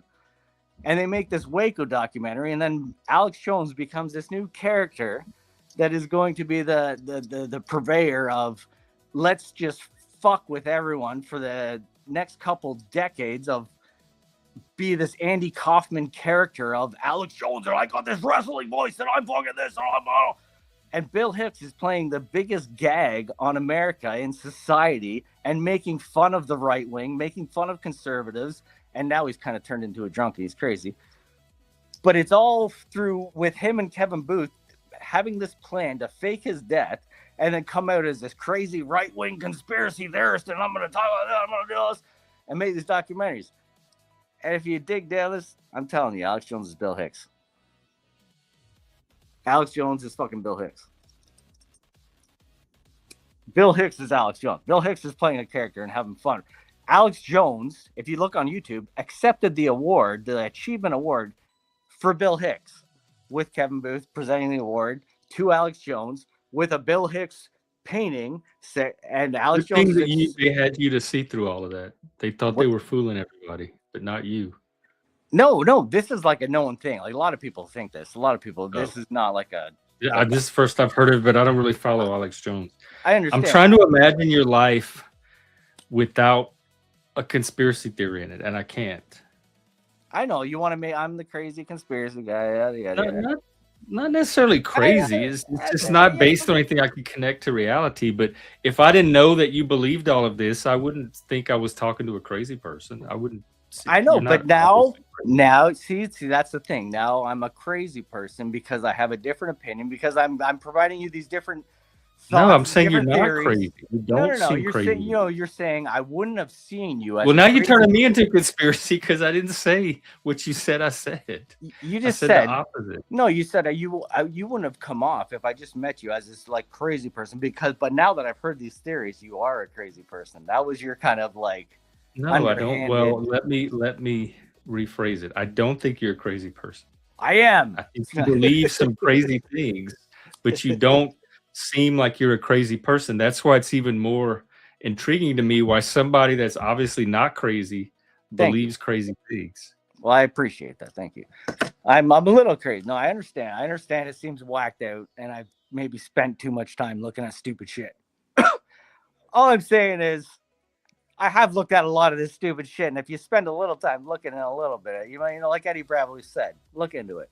Like, I think you end up seeing what you're prepared to see. No, that's the thing. I didn't want to see it. I didn't want to see that bullshit. I don't want to see like there's corruption. But I'm not going to deny corruption when something tells me though that that's not your first conspiracy. That you've probably looked at other stuff before that you were seeing conspiracies in too. No, it's just I'm a person that's maybe not going to naturally trust the official mainstream, and I'm going to maybe look a little past what they're saying. And that's when you start seeing all kind of stuff. When you look past, like you skip over reality and you start looking past it, then you can see anything at that point.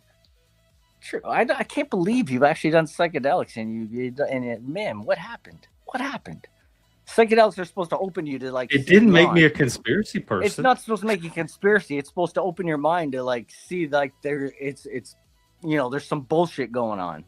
It did, but also when I was doing them, I wasn't even really into politics, or we didn't spend our trips thinking about politics or talking about. We did like talk about the world and the universe and God and cosmology and all that like philosophical stuff. We spent a lot of time on that, but very rarely did we ever talk about politics. Yeah.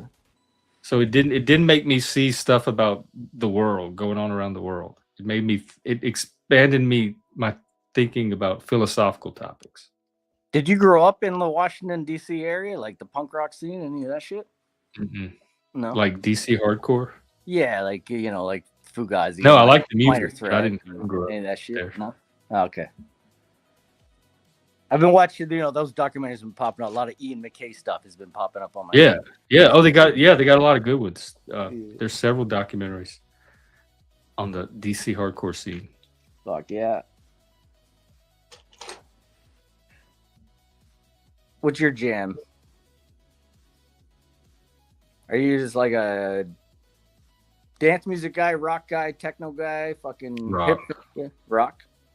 What's like post-hardcore actually, like Pixies, Sonic Youth. All right.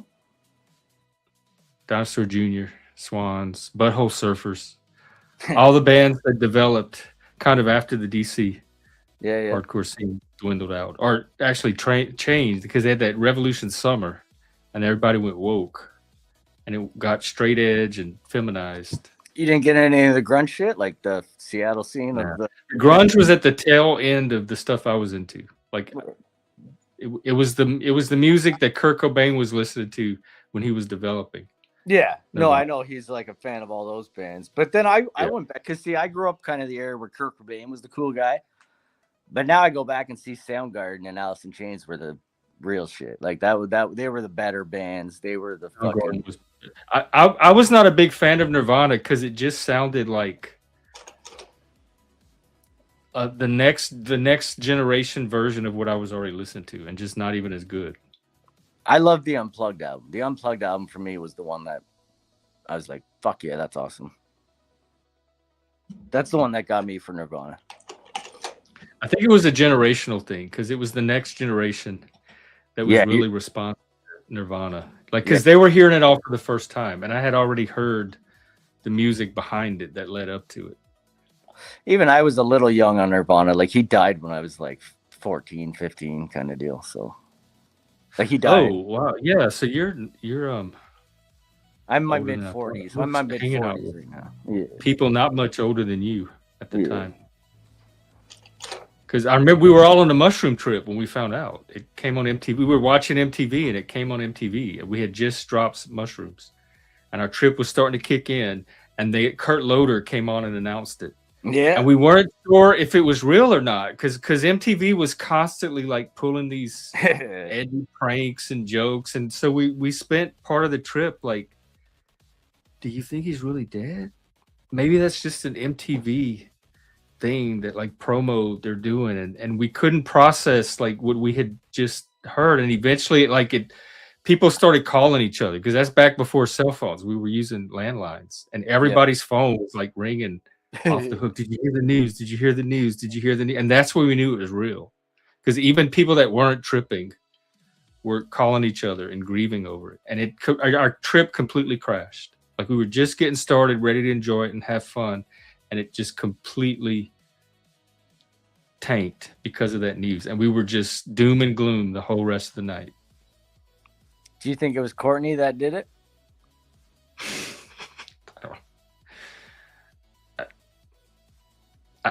I have no reason to. I never think about it. I never think of Courtney. There's nothing in my brain that makes me think, oh, Courtney Love might have done it. No? I do. No, especially working in mental health and dealing with a lot of depressed people. It makes this is what I think bothers me about what you do, is you take the obvious explanation and you completely bypass it for some explanation. No. That the obvious explanation already explains. No, because he had the suicide note, and then the handwriting changed on the bottom half, and then they said he was roped up on so much heroin that he wouldn't even be able to hold a gun, and then he was holding a shotgun like this far away from him, and then apparently blew his head off. So it seemed kind of fishy, because then there was that other guy that got. So you're right. 9/11 wasn't your first conspiracy. Nah, you never seen the Kurt and Courtney documentary where she was like kind of implicated in probably having him killed? No. No. Because it sounds like a conspiracy. It's not conspiracy. It's just I'm sure the authorities looked into it. She benefited from it though. So did Dave Grohl. His wife. She inherited all his stuff. Yeah, and he was, not really. But it's not weird to me that Kurt Cobain committed suicide. That is completely on brand for Kurt Cobain. It's not. It doesn't raise any alarms at all. Oh my God! You mean somebody like Kurt Cobain, of all people, who was on heroin and made depressing music about all the depressing things going on in his life, killed himself? No, man. Something's up. It couldn't possibly be. He liked his daughter a lot. I don't think he wanted to kill himself with his daughter there. He was happy with Francis. I think Courtney was the one he didn't like anymore, and then Courtney. You have way more insider knowledge than I think most people would have about this. Well, or at least your story is based on some kind of very intimate knowledge of the situation. You should watch Kurt and Courtney, man. You watched the documentary. Lanny has now lost all credibility. Who's that? Wait, is this the start of an anti-Semitic rant? Who's that? Who's sweet so delicious? Jesus Christ. It's not anti-Semitic to think Israel might have been. I love Jewish people. Jewish people are awesome, man. I love Dave Smith. Dave Smith is my favorite Jewish person. I don't know. No, it's Ari Shafir? Ari Shafir is my homie. Come on now.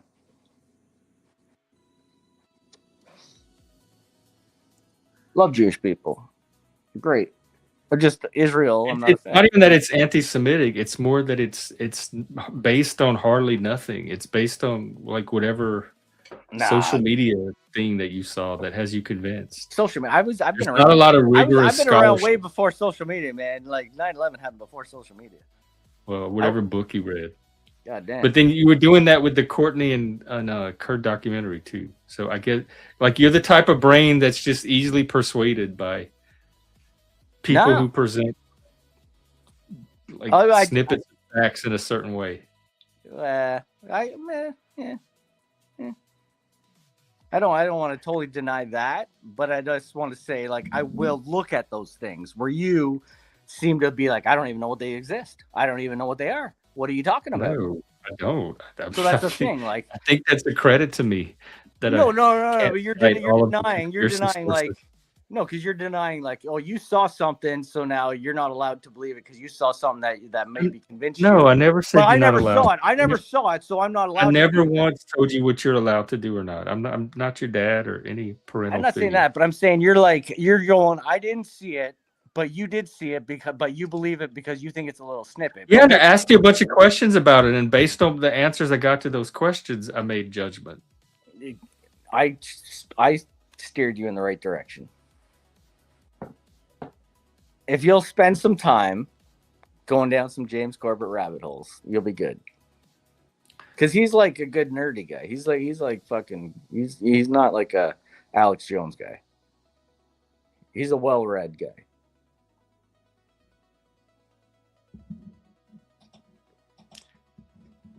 Yeah, but look what people do with those snippets.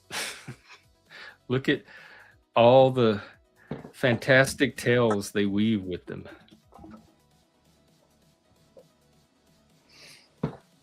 And I tend to trust the more grounded people that weave them into official narratives that can be fact-checked and peer-reviewed and that kind of stuff. More than I trust a random internet person just connecting random cherry-picked dots. Who are some doesn't this people? make a cool story? Who are some grounded people that you trust? I want to look into what they do, what they say. Who are the grounded people? Give me like 2 people. Well, I don't have specific grounded people. Like 9/11 Commission report, we can start there. About 9/11, because it's not an issue I've ever had to look into. So I don't have other than these official sources. But the 9/11 report would seem like a good place to start, but you won't accept it because Bush isn't in it. So that invalidates the entire report for you. But somehow some random YouTube person has more credibility. Give me some people, not the commission report. Give me people. I just told you I don't have people because it's not an issue I've bothered to look into. No, I'm not saying about right now tonight and figure out what official sources. I'm not saying just about 9/11. Credibility. The 9/11 report seems like a good one to start with. I'm not talking just about 9/11. I'm saying who are just some people that you would say like check into these people. These people have good information. These people these people I trust on their factual outlook on news. It's always a judgment call, but there's some people I follow on Twitter currently that seem knowledgeable about the Iran war. There's a guy named Dan Linnaeus is one of them. There's a couple of people, Israeli people that I follow in Israel. Zarathustra Serpent is one of them. John, I think his name's John Spencer. He's some guy that has a background in military studies. He wrote a book.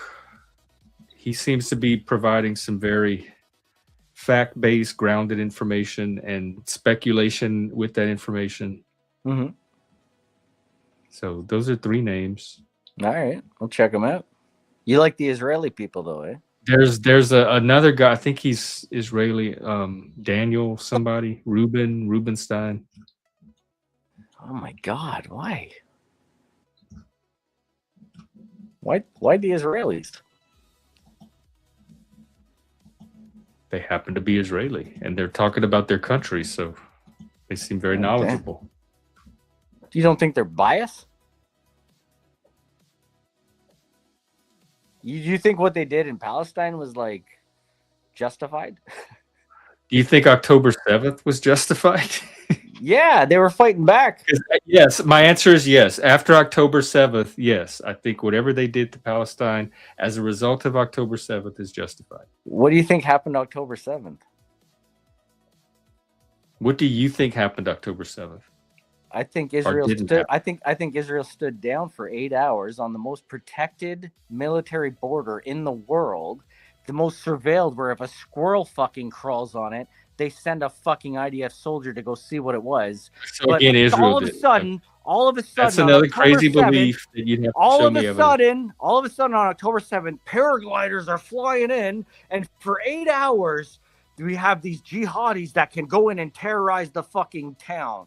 That happened without IDF soldiers responding for 8 hours in this small little country, this small little area where IDF can go if there's a fucking squirrel that moves. Well, we're just living in two different realities then, if that's what you think would happen. That's what happened. They stood down. That's what you think happened.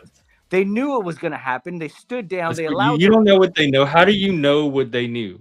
Because this has all come out even in Israeli papers. There's Israelis that are pissed off that they allowed this to happen, and they want Netanyahu put in jail because they know this is a fucking they allowed. And how do they knew what Netanyahu knew? Go look at the Israeli papers. Go look at Haaretz. Go look at Haaretz that are calling out the fucking allowed attack to happen. That they allowed this fucking shit to go down. There was no beheaded babies. There was no fucking babies in ovens. That was all fucking Israeli propaganda to allow them to go in and just destroy Gaza so they can. I don't think it even takes babies in ovens to justify retaliating. That's what they said for the weeks after. They said there's fucking babies in oven and babies. Yeah, but they didn't. The weeks after, that's not when the retaliation happened. Like they were already planning it the day after. To get the American they didn't wait. Like, oh, we're not going to do anything. Oh, wait, dead babies. Wait, let's reverse that. Okay, we decide to retaliate now. That's not even what happened. Line. That's the line they use so the West will go. How do you know you're not the one? All right, do what you want, Israel. How do you know you're not the one falling for the propaganda? Because I'm looking at the. I'd be willing to bet money that your sources are more likely to be propaganda than mine. No, because Israel is the most trustworthy society. Come on, you're falling for it, Jeffrey. No, because official sources are just open to more epistemological scrutiny than some conspiracy video off of YouTube. Every international community has called out Israel. The only reason they're getting allowed to do what they've done is because America has a higher veto power in the UN. Every international court has sanctioned Israel, has said Netanyahu is a war criminal, but America has a higher veto power because of your fucking military might that they're allowed to get away with it. But all the rest of the world says, is this Canadian jealousy? Is this is that what this is? See, no. Canadian envy. Netanyahu I see that a lot on here with the Canadians. Netanyahu came out today and was like, "I'm against." Spain I'm sorry, you're not because American. Spain talked against me. Now Netanyahu says Spain is no longer allowed to be involved with any talks for negotiation. They say France is not allowed to be in any talks, because they know that they're calling out Israeli war crimes, and they know Israeli is now bombing Lebanon and trying to steal southern Lebanon so they can expand Israel. Right now, they're bombing civilians in Lebanon and Beirut and all this shit, and somehow you are supporting that. I don't even understand. That sounds like propaganda to me. That is exactly what's going on. That's not propaganda. They're attacking Hezbollah in southern Lebanon, which has been attacking them. It's like Hamas. So then why are they bombing random civilians? So you're turning their victimhood. Why are they bombing random civilians? Why are they bombing? If they're going after Hezbollah, the Mossad is so smart. That's what happens in war. No, if Mossad is so smart. People had plenty of time to get out of there. Mossad is so smart, they can infiltrate anything, but they have to go and just bomb random apartments and bomb schools and bomb children. So you've already changed. So like it sounds like you accept the justification, and now your issue is that there's just civilian casualties. What do you say? How am I justifying it? You've accepted that they're in there fighting Hezbollah. You've switched from they're attacking southern No, Lebanon. that and is their trying to be- excuse. To Their yeah, excuse- they're fighting Hezbollah, but what about all the civilians? Yeah, what do you think? You just because something is called, they say Hezbollah. Hezbollah Yeah, is. I think they have a right to fight Hezbollah since Hezbollah has been fucking with them. Does Hezbollah have So a right to fight Israel? I'm not upset. I support their battle against Hezbollah. You asked me what I thought about Israel and Lebanon. That's what I think about it. So you think I'm they glad can they're just bomb? doing You think they can bomb anyone to say Hezbollah might be there, so we can just bomb everyone that's near them? You think that's how it should work? That's what you think they're doing. I think they're being more targeted than that. But I still don't think civilian casualties are completely unavoidable in a military action. Israel is never looking to avoid civilian casualties. They don't give a fuck. They're trying to take over the land. It's weird that you're like so pro-Israel. That's what you believe. I don't believe that. I believe they're defending their current land from Hezbollah, who's in southern Lebanon. How are they defending their If you current didn't have an Iranian-supported terrorist group in southern Lebanon attacking Israel, none of that would probably be happening.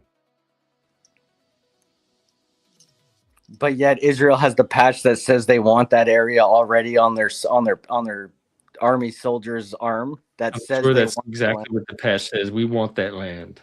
The patch already. is look at the Israeli IDF patch that's on their shoulder.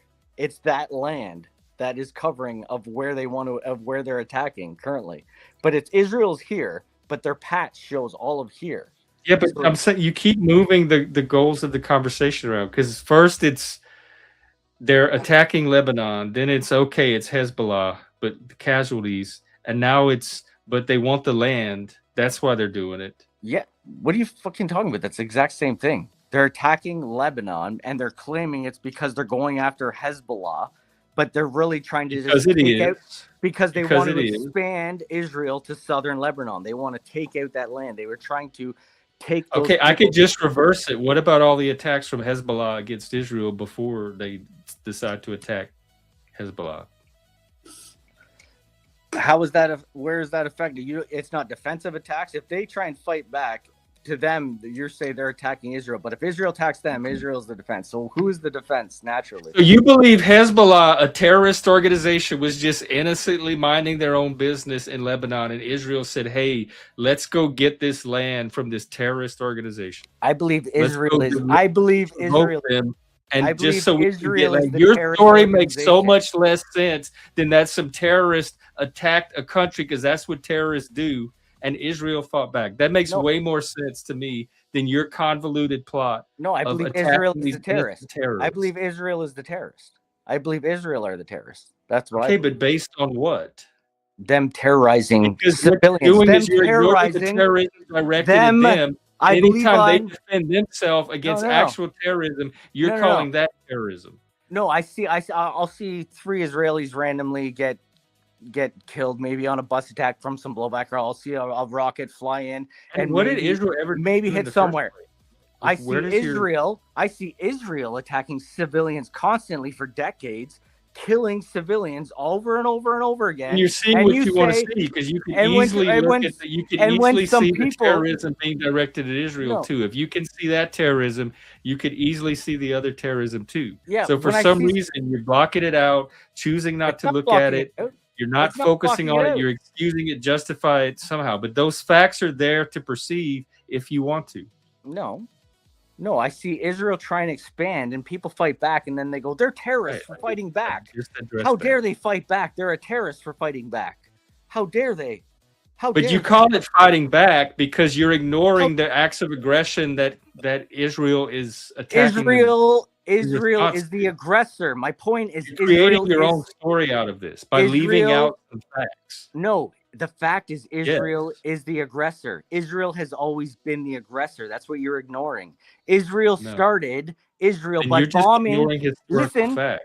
There's been several How did Israel defensive start? wars How that did is- Israel that is start? directed at Israel that they've How had to did fight. So How did Israel start? They bombed the British troops that were in Palestine to start Israel. They started by okay, terrorizing. now it's getting to the even deeper issue. You don't even accept the legitimacy of Israel in the first place. You don't think they should ever have been there to begin with. So it's no longer about, oh, it's Israel and they're attacking Hezbollah. It's that Israel shouldn't even exist to begin with. So the problem is not that they're attacking Hezbollah, it's that they even exist as a nation in that area. It's that they were the ones that were terrorizing. That's my point. They were started your as belief. terrorists. They In your started. belief, you're calling what Israel did when they established their nation terrorism. The Did they rest of the not? world doesn't see it that way. Yes. What? A lot of the world sees it that way. A lot of the world sees it that Not way. the part of the world that matters. Well, I don't accept that. And when Israel was set up, the world did not see it that way because they had the League of Nations that all signed off on it. So at the time, the consensus among the nations was, yes, this is a legitimate thing. And then Israel decided to expand and expand and expand.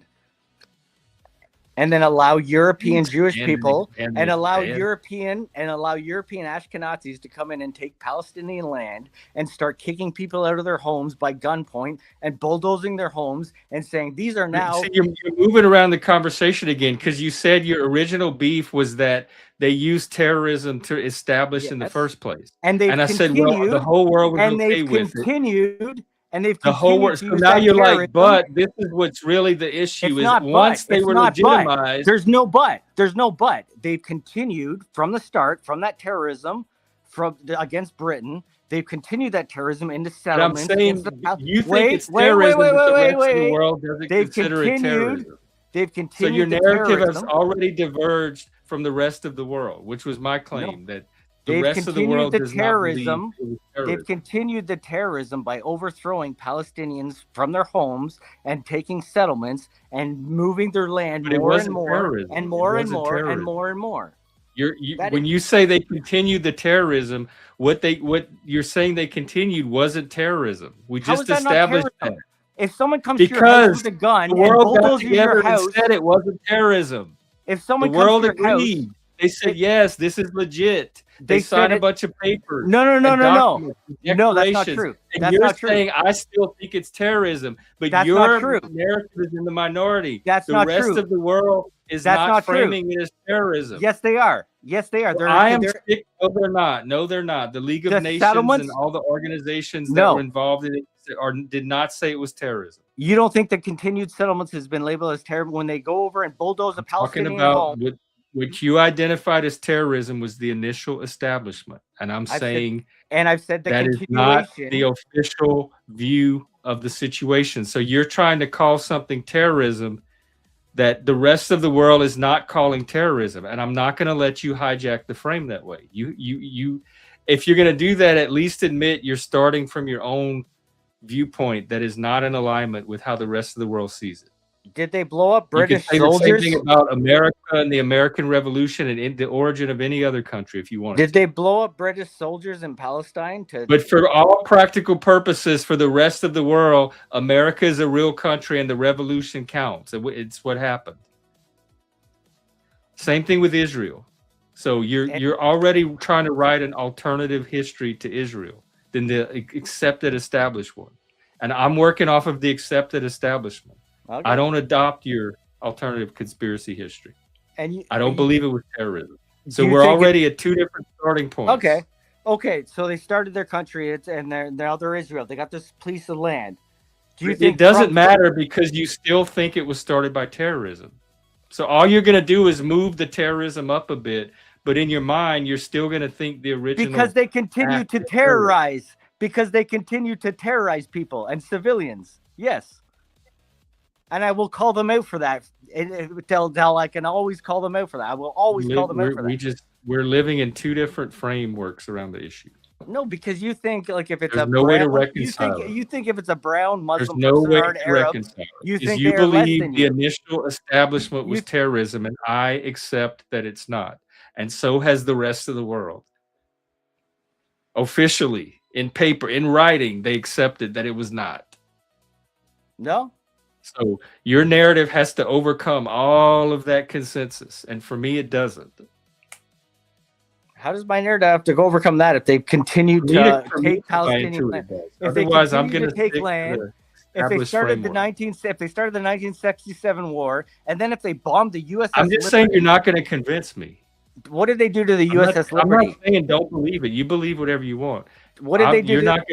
You're not going to get me to adopt that belief. What did they do to the USS Liberty? The American ship. What did they do to that? What did Israel do to that? Look that up.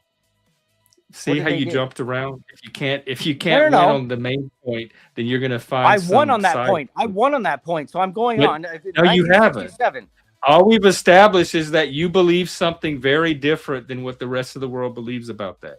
No, and I'm okay. No, you're saying the rest of the world. You're saying the rest of the world. You have a very narrow mindset of the rest of the world. Your rest of the world is. I'm only going off of the established documents at the time, where people got together and said, "Okay, we all agree that look this up is the international thing. courts over the last decades. Look up the international courts over the last 60 years of what Israel has done, and as they have condemned Israel for war crimes. You're jumping around again because that's not jumping around. We were at the root of the centerpiece of the issue.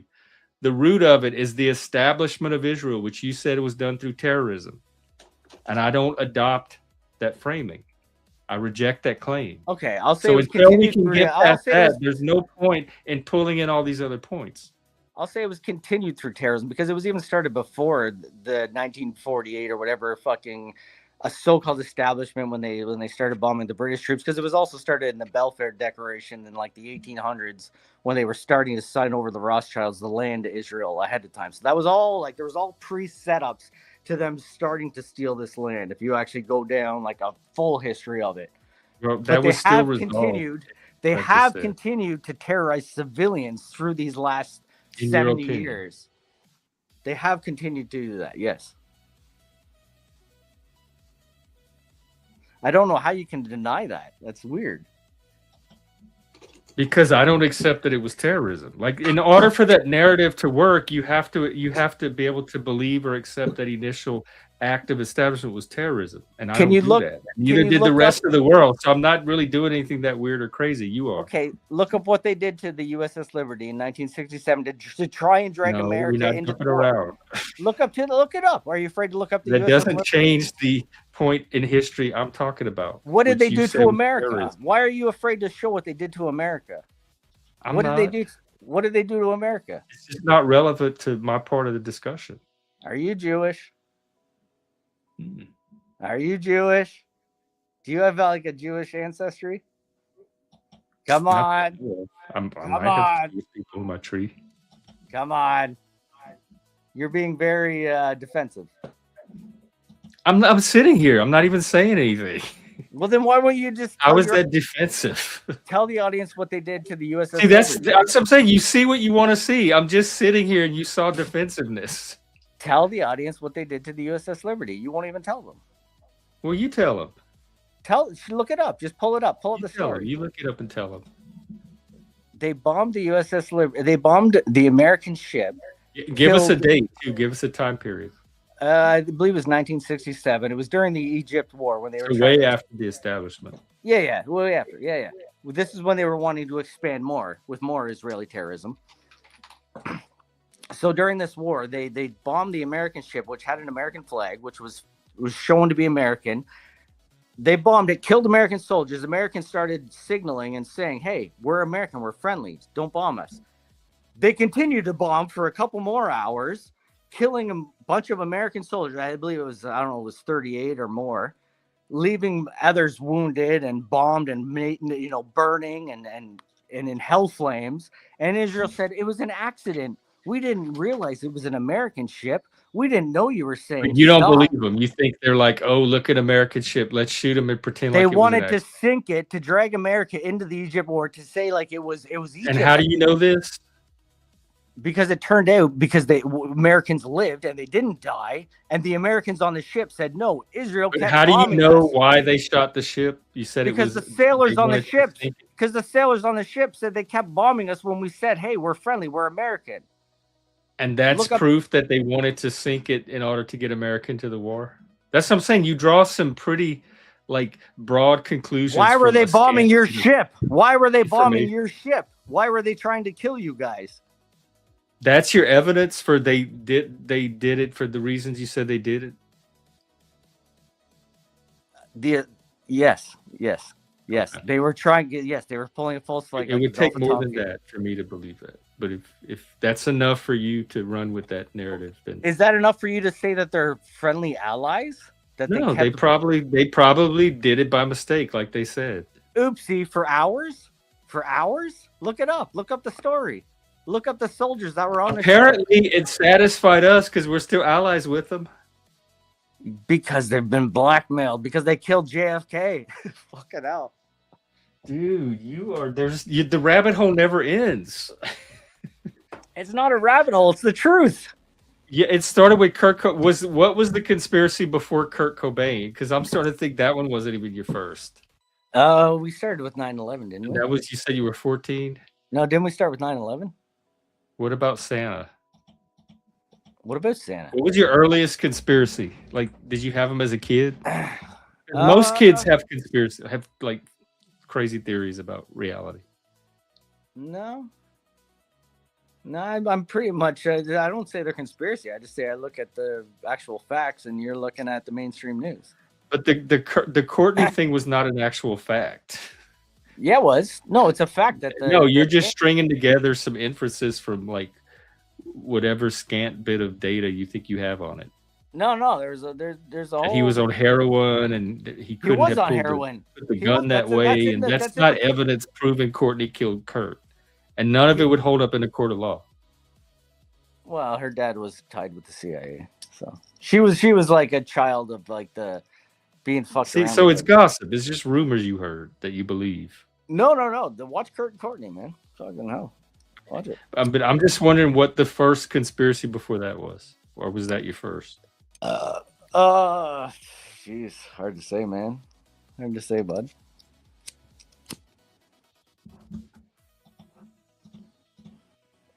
Well, religion? I don't know. Maybe it hasn't been hard to say for most of the night. It seemed to roll off the tongue. Well, it's hard to say what would be the first. I don't believe they're conspiracy. I think conspiracy theory is like a word. All right, what is the first thing that other people would maybe consider conspiracy theory that you remember believing?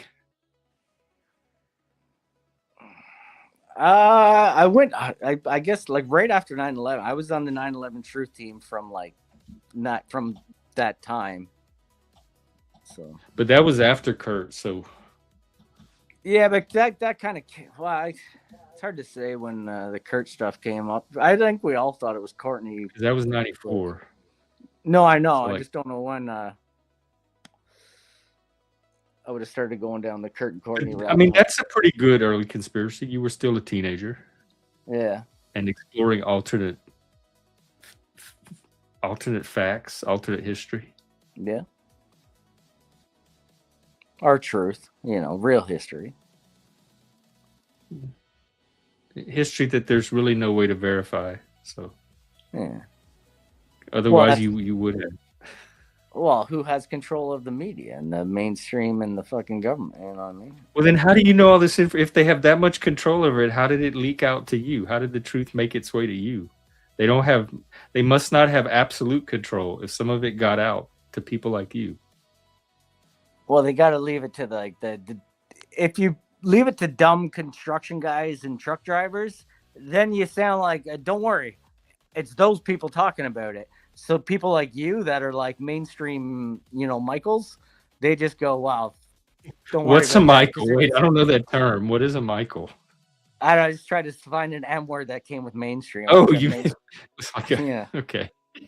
I was gonna be like mainstream Billy, but it didn't make sense. So mainstream Michael. Yeah. I guess I am I'm a very practical, level-headed person. I accept basic reality unless I have a reason not to. Yeah, but you got vaccinated. I didn't do that shit either. So I'm like, that one really. That's the. But 9/11 and Kurt Cobain and all that came way before the vaccination, so but that's the thing, right? Wait. That's how it helped me, because I knew by the time the vaccination shit came, don't take shit from the government because they've been lying to you about all that other shit. so we're not going to take any shot that they're saying you got to take to live, because now you're going to get some kind of cancer in the next 5 years, you know? For the people that didn't get the saline shot. I think a lot of people got saline, but a lot of people got a bit of a clot shot, you know what I mean? And some heart attack shots in you and some cancer shots in you. So you shouldn't have taken all those extra boosters, because I don't think they're good for you. And I think there's a lot of people. I took several boosters. I'm fine. Yeah, you're fine for now. And I hope you got saline. I hope you got mostly saline, because there was a lot of saline going around. But there was also a lot of let's test out and see what happens to this guy shots going on. Yeah, they did like formal testing that you can volunteer for. No. I'm talking about when they rolled out to everyone's got to take it to be. It had already been tested on a lot of volunteers. It was tested for like 6 months. Most shit goes through 10 to 15 years of trials before they release. Yeah, but we didn't have that luxury this time. Yeah, exactly. So let's my just point is that they did some testing. They didn't just bring it on the public without testing it at all on humans. So let's just tell everyone they have to take it to participate in society. They didn't do that here. Did Canada might have done that? Was it mandated by the government? Yep. Oh, yeah, they didn't do that to us here. They did it in a lot of places. They did it in California. They did it in New York. They did it in a lot of They didn't do it here. They did it for a lot of jobs, and maybe not your job. Maybe but that's not the government. That's not the state. That's from government pressure. That's from them putting it in like a health and safety code, and from government pressure. What's African? This guy makes you look sane. What do you think about all this? I've been listening to it, Jeff. What's up, African? Sorry, man. Yeah. Gonna crash down on those Zionists, eh? Don't you have? Are you a Zionist, African? No, but I believe in the Lord Jesus Christ. It doesn't make me a Zionist, does it? But it means, like, you know, when he lands, he goes on the Mount of Olives, doesn't he? Right. That's the way he went up. But here's the thing: there's a lot of evangelical I'm not Christians to the religion of that, because you got to understand what it meant, and it's always there. It's in proof. It doesn't matter what time we are always governed to this element of life and death, it is. Yep.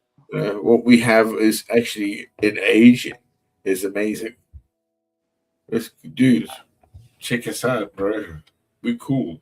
You're smoking there, got some lights on in the background, curtains. Jeff's gone off to the pisser, I guess, making coffee. Yeah. But hey, bollocks. We still can't deny reality. Just because, yes, there's a Christian. Well, the reality is one position, isn't it? Yes. To where they are. Reality could be anyway the position of who you are, or what you are, say, conditioned to. That becomes one's reality. Yeah. It's only when you see up above or down below do you think, oh, it's unfair, or hey, I want to get up there. So you have to push your way up, or how'd you climb that fucking ladder? So, and in this time that we have lived, and it's a very short time, but it is gargantuan. It's amazing, yeah. I don't think many people are ever going to have what we've had in the next 80 years. Oh my God. I think in the next 20, even 5 years, the collapse of the West is going to be, oh, geez, where's this going? Yes. And the whole position of why World War II happened is happening again because of the EU. Because they have always put this thing in as like these barriers, like the United Nations or NATO, to be these barriers of saying this is how we position ourselves. And it's become an evil in itself. You know, that's why Trump sees it. You know, you guys, America's been paying out for the world for years. You know, why is, you know, all this fucked around? Why have they let it run? Ooh, so are you in the position that EU should be doing more to like support what America's doing? No, I think the EU's fucked everything. I'm saying that the EU has become its biggest enemy. You know, you've got to understand that they don't want like Nazi Germany again, right? But they're creating Nazi Germany again. Well, they're creating it through their mass immigration policy of allowing. Not even that. It's through their bureaucracy.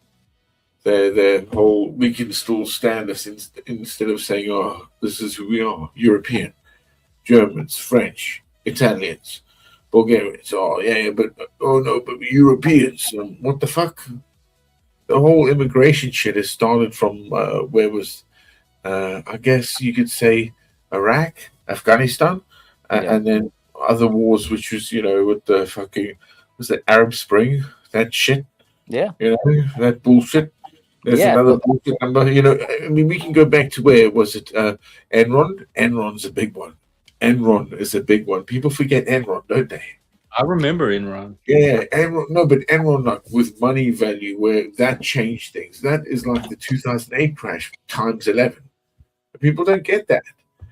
All this stuff comes to why we're going back to, I believe, World War, because it cuts the debt. Why America's doing what it's doing in the Middle East is to get itself out of debt. Well, you're going to buy from me, man. You don't think it's to keep Iran from developing a nuclear Oh weapon? yeah, absolutely. No! No, hang on, no. They've already produced that. Same thing. It goes everywhere. You're going to take it back. That's the beauty of the West, isn't it? It's always about power and money, and they've made the product. We're going to take it. Thank you for playing. The house always wins. That's what they're doing. They did it in Iraq. They did it in Libya. They've done it in Syria. Was one take as well because it's pushed Russia into a corner. It's like, oh, here's a bad boy now. Let's talk about Russia's a bad boy because not China. No, China is still cool, but China and Russia have become closer than ever, and that shouldn't happen because they're not the same. It's disgusting what's going on. And again, in the Middle East, it's not just that with Iran and its proxies, because that's what it's doing. The rest of the kingdoms around just want to make money and enjoy their lives. They don't want this bullshit of like, oh, fucking, you know what I mean? They just want to live. There's certain values they can't deal with, which is as Westerners, because I don't think I want to take Jeff over to like Oman and stuff, and then, you've got to keep it Why in do your they pants. call it "oh man" if they don't want? Oh man, Like, oh man, yeah, like yeah man and oh man. You're gonna go. I'm partying in yeah man, and then I'm gonna oh man. I mean, yeah, you know that. True story.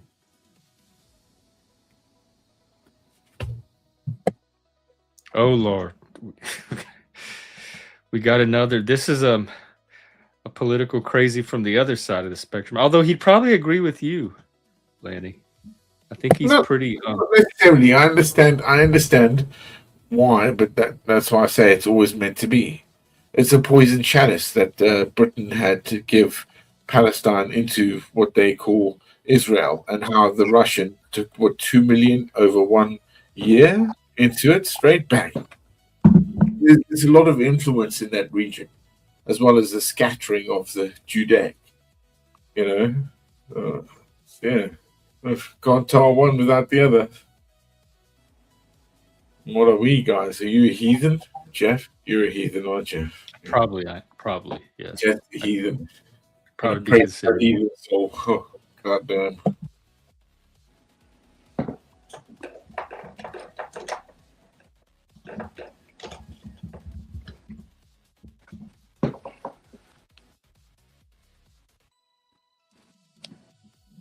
Wow. Did the What? rabbit hole end that quickly? What did it? It seemed Right. infinite when it started. I Always did in- block off a lot of the passages, though. But in fairness to Lanny, I'm going to admit I have not read the books he named. I haven't looked into any of these people's work. So it doesn't sound probable or credible to me. But I myself have not laid eyes on any of it. So I'm talking from ignorance, at least about your beliefs. No, I definitely bring up some crazy shit, but when I'm talking about the Israel-America dominance, that's just like kind of clearly what's going on in the destabilization of the Middle East, which caused the mass immigration. It's clear to you because you're seeing. No. That happened. That's indisputable that America destabilized the Middle East with Israel's kind of blessing and trying to. Are you talking about the Operation Epic Fury? No, I'm talking about Iraq. I'm talking about Afghanistan. I'm talking about Syria. I'm talking about Libya. I'm talking about exactly what he's saying. I'm talking about how how all that area has been destabilized to cause mass immigration into Europe, into Canada, into America. That's your opinion. Which that's not opinion. That's what's happened over the last 20 years. Has that not happened? Has the Middle East not been destabilized from? There's probably some people that would say we helped stabilize it. So again, that's just your opinion. Okay, well, what did the mass immigration has happened? I don't want you to lose your original point. What were you saying about all this? Okay, say it's not destabilized. Say it's stabilized now, but the stabilization has caused mass immigration into Europe, into Canada, into America, of a culture shift that is not the same culture as that we've had in Europe, in America, in Canada, and that's because of the stabilization that America has created in the Middle East. Do you not see that as a possibility? Not a realistic one. No? You think it's so you don't like Islam? We deliberately stabilized the Middle East to bring cultures to America. No, I believe it's been destabilized, and that has caused mass immigration. That's caused people to lose their homes. That's caused people to lose their jobs. So they have to move to the West. And then we have a culture shift, and we have people that have about 5 kids, and we have about 1 to 2 in the West currently. So now our civilization is going to be changed because we stirred up a fucking hornet's nest in the Middle East and have all these people come over here and now rape. You don't have to take them. Nothing's forcing you to take them. It's you guys causing the shit, man. Fuck. Fuck. I think you're overlooking a lot. What am I overlooking?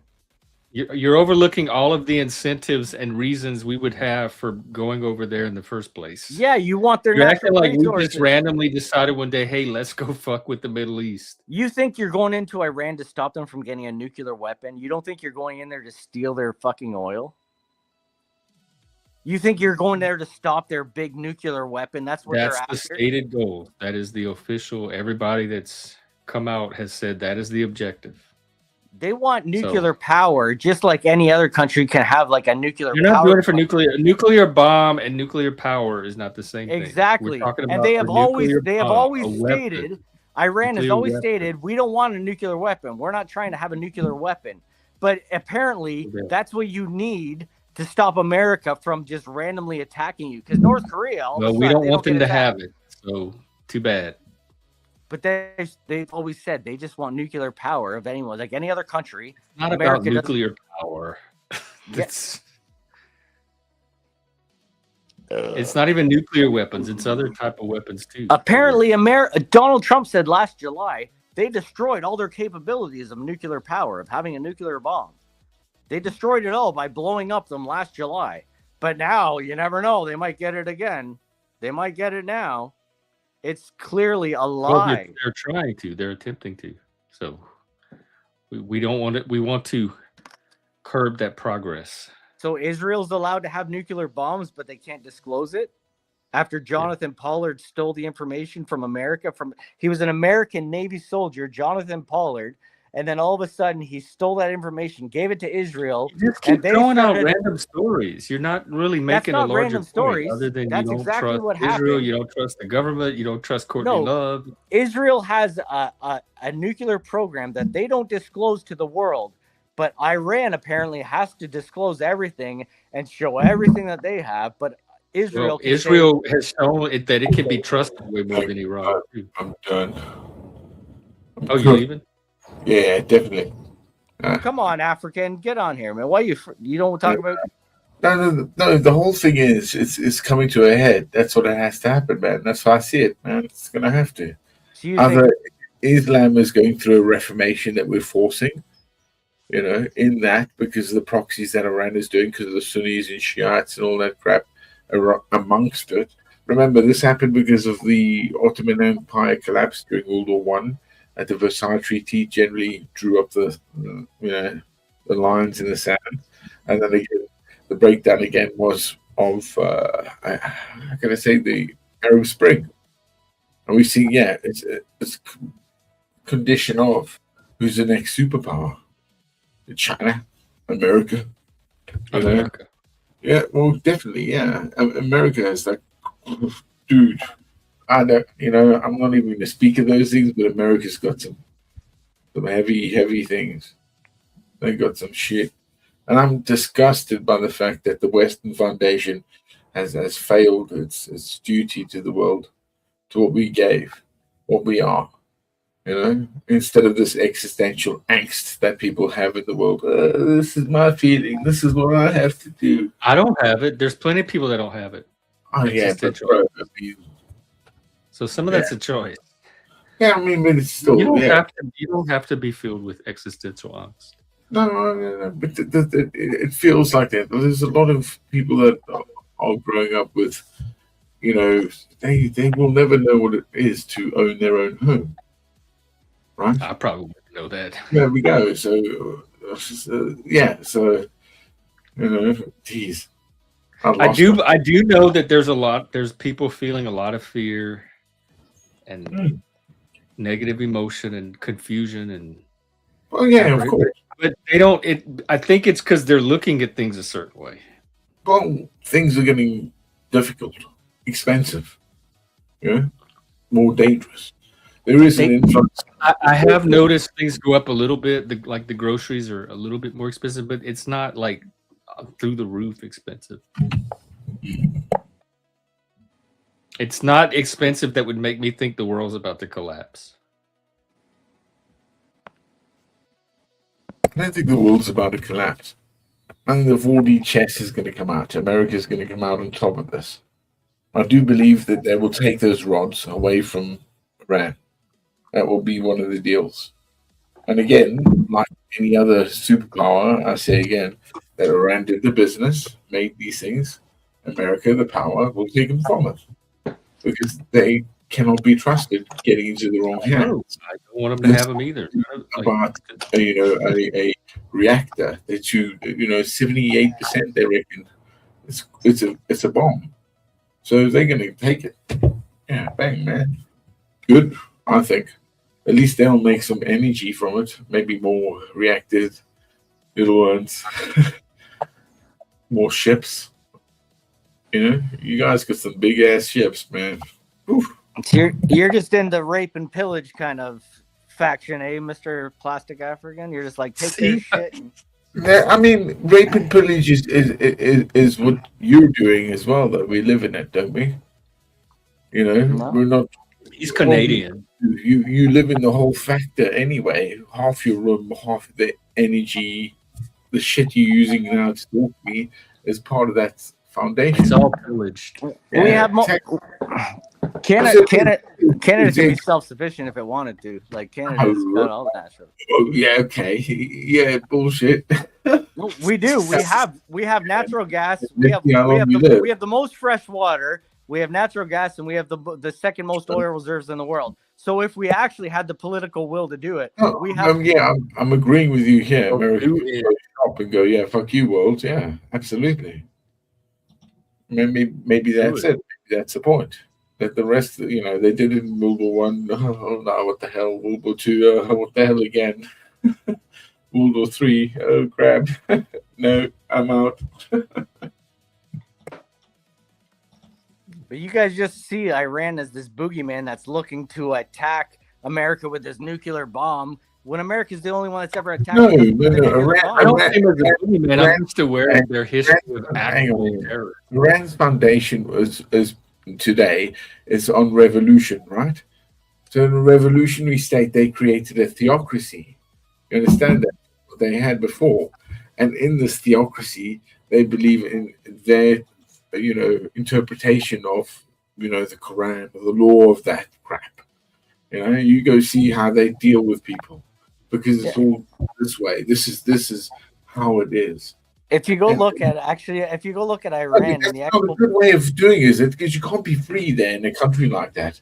So it's still on fear, on mass itself. That's why they're so vulnerable anyway. Dude, they're a fucked nation right now because of their war machine. Their war machine has been going for 30, 40 years, right? To, this is what we have to do. And their proxies have been going, Hezbollah, You I know, don't it's think like, they're. Iran's been don't Iran's speak been that around or for not like aware. 6,000 years. They're a very no, advanced that's civilization. Persia. No. Iran is not the Persia that you're Okay. talking of. It's the revolution of that. You cannot bring that in. That is not true. They are But you not the can't. area Their people whole. They're. It's not like this. I know we have this idea that it's like this foundation is there. Muslim. You This. can't say that. This. Like, oh, are you Roman? No, we have the idea that it's this totally controlled Shiite controlled fucking Muslim area where the Ayatollah is making sure everyone doesn't fucking have their face covered, this and that. It's not fully like that. If you actually look into travel vlogs of Iran, it's not fully like this holy religious fucking control of everyone's movement and everyone's look. That's the idea that we have from the Western fucking eye. But if you actually look at their civilization, look at the people, look at the regular working class Iranian, it's not this jihadi looking to take over the West, anti-American fucking crazy person that you have in your head. Well, we have it in our head because of actual actions that were taken by Iran that put it in our head, like terrorist attacks. No, I know Persians. I know Persians pretty well. Yeah. Yeah, he was a Persian who came from when the revolution happened. He escaped. He came to Britain. He owned a pub.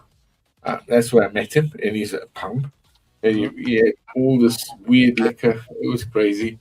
I sat with him. Yeah, man, you wouldn't believe. He's good. And you know what? I swear to God, he'd see this nation now and go, yeah, it's fine. Because again, it's a revolution. Is But that what- if we have a revolution? So the revolution's happening there, right?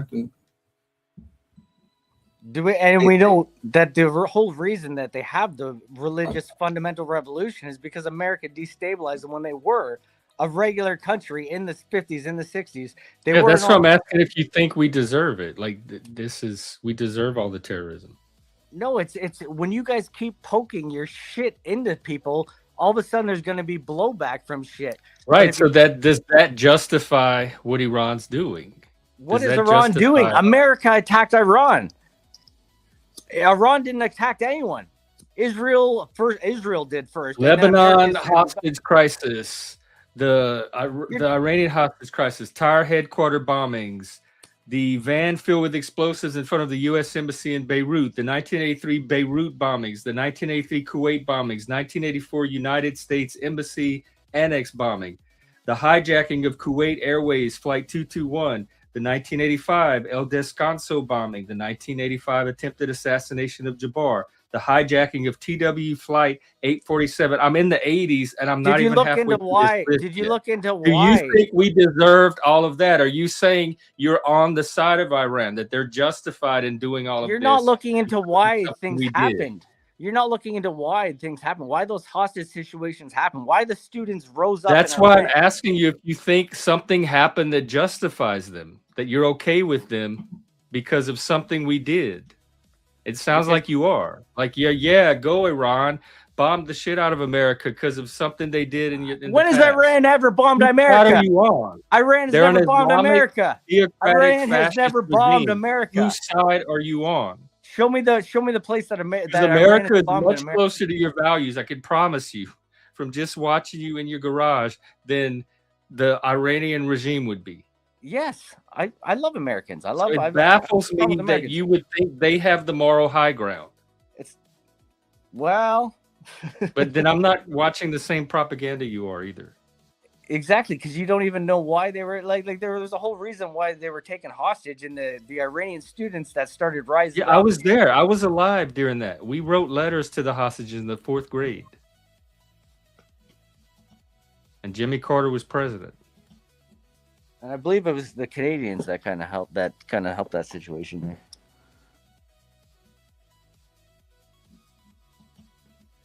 And even if that explains whatever your explanation is, explains the hostage crisis, that doesn't explain all this other stuff I just listed. And like I said, that was about half of it.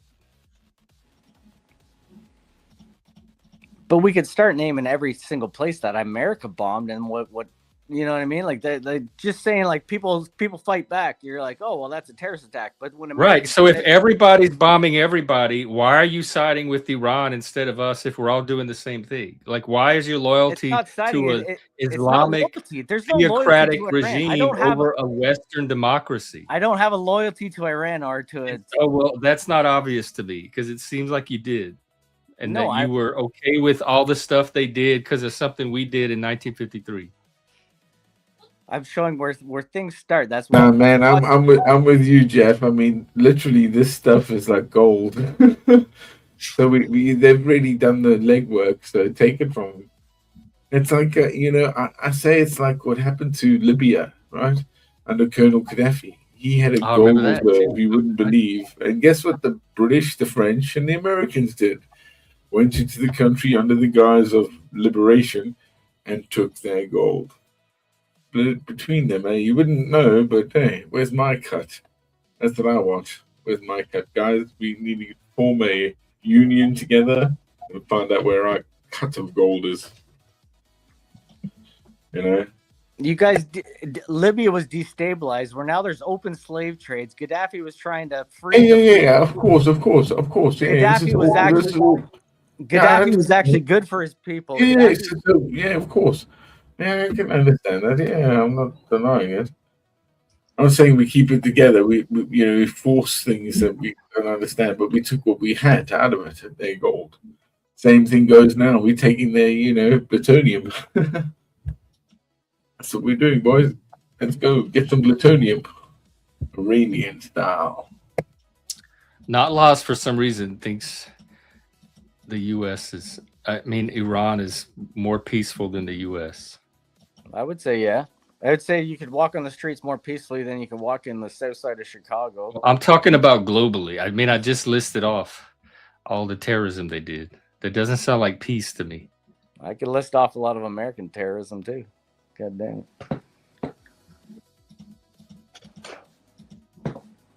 You don't think you're terrorizing people when you bomb them and kill all their fucking children? God damn it. Not if it's a reaction to a reaction they did to us. We've already been through this.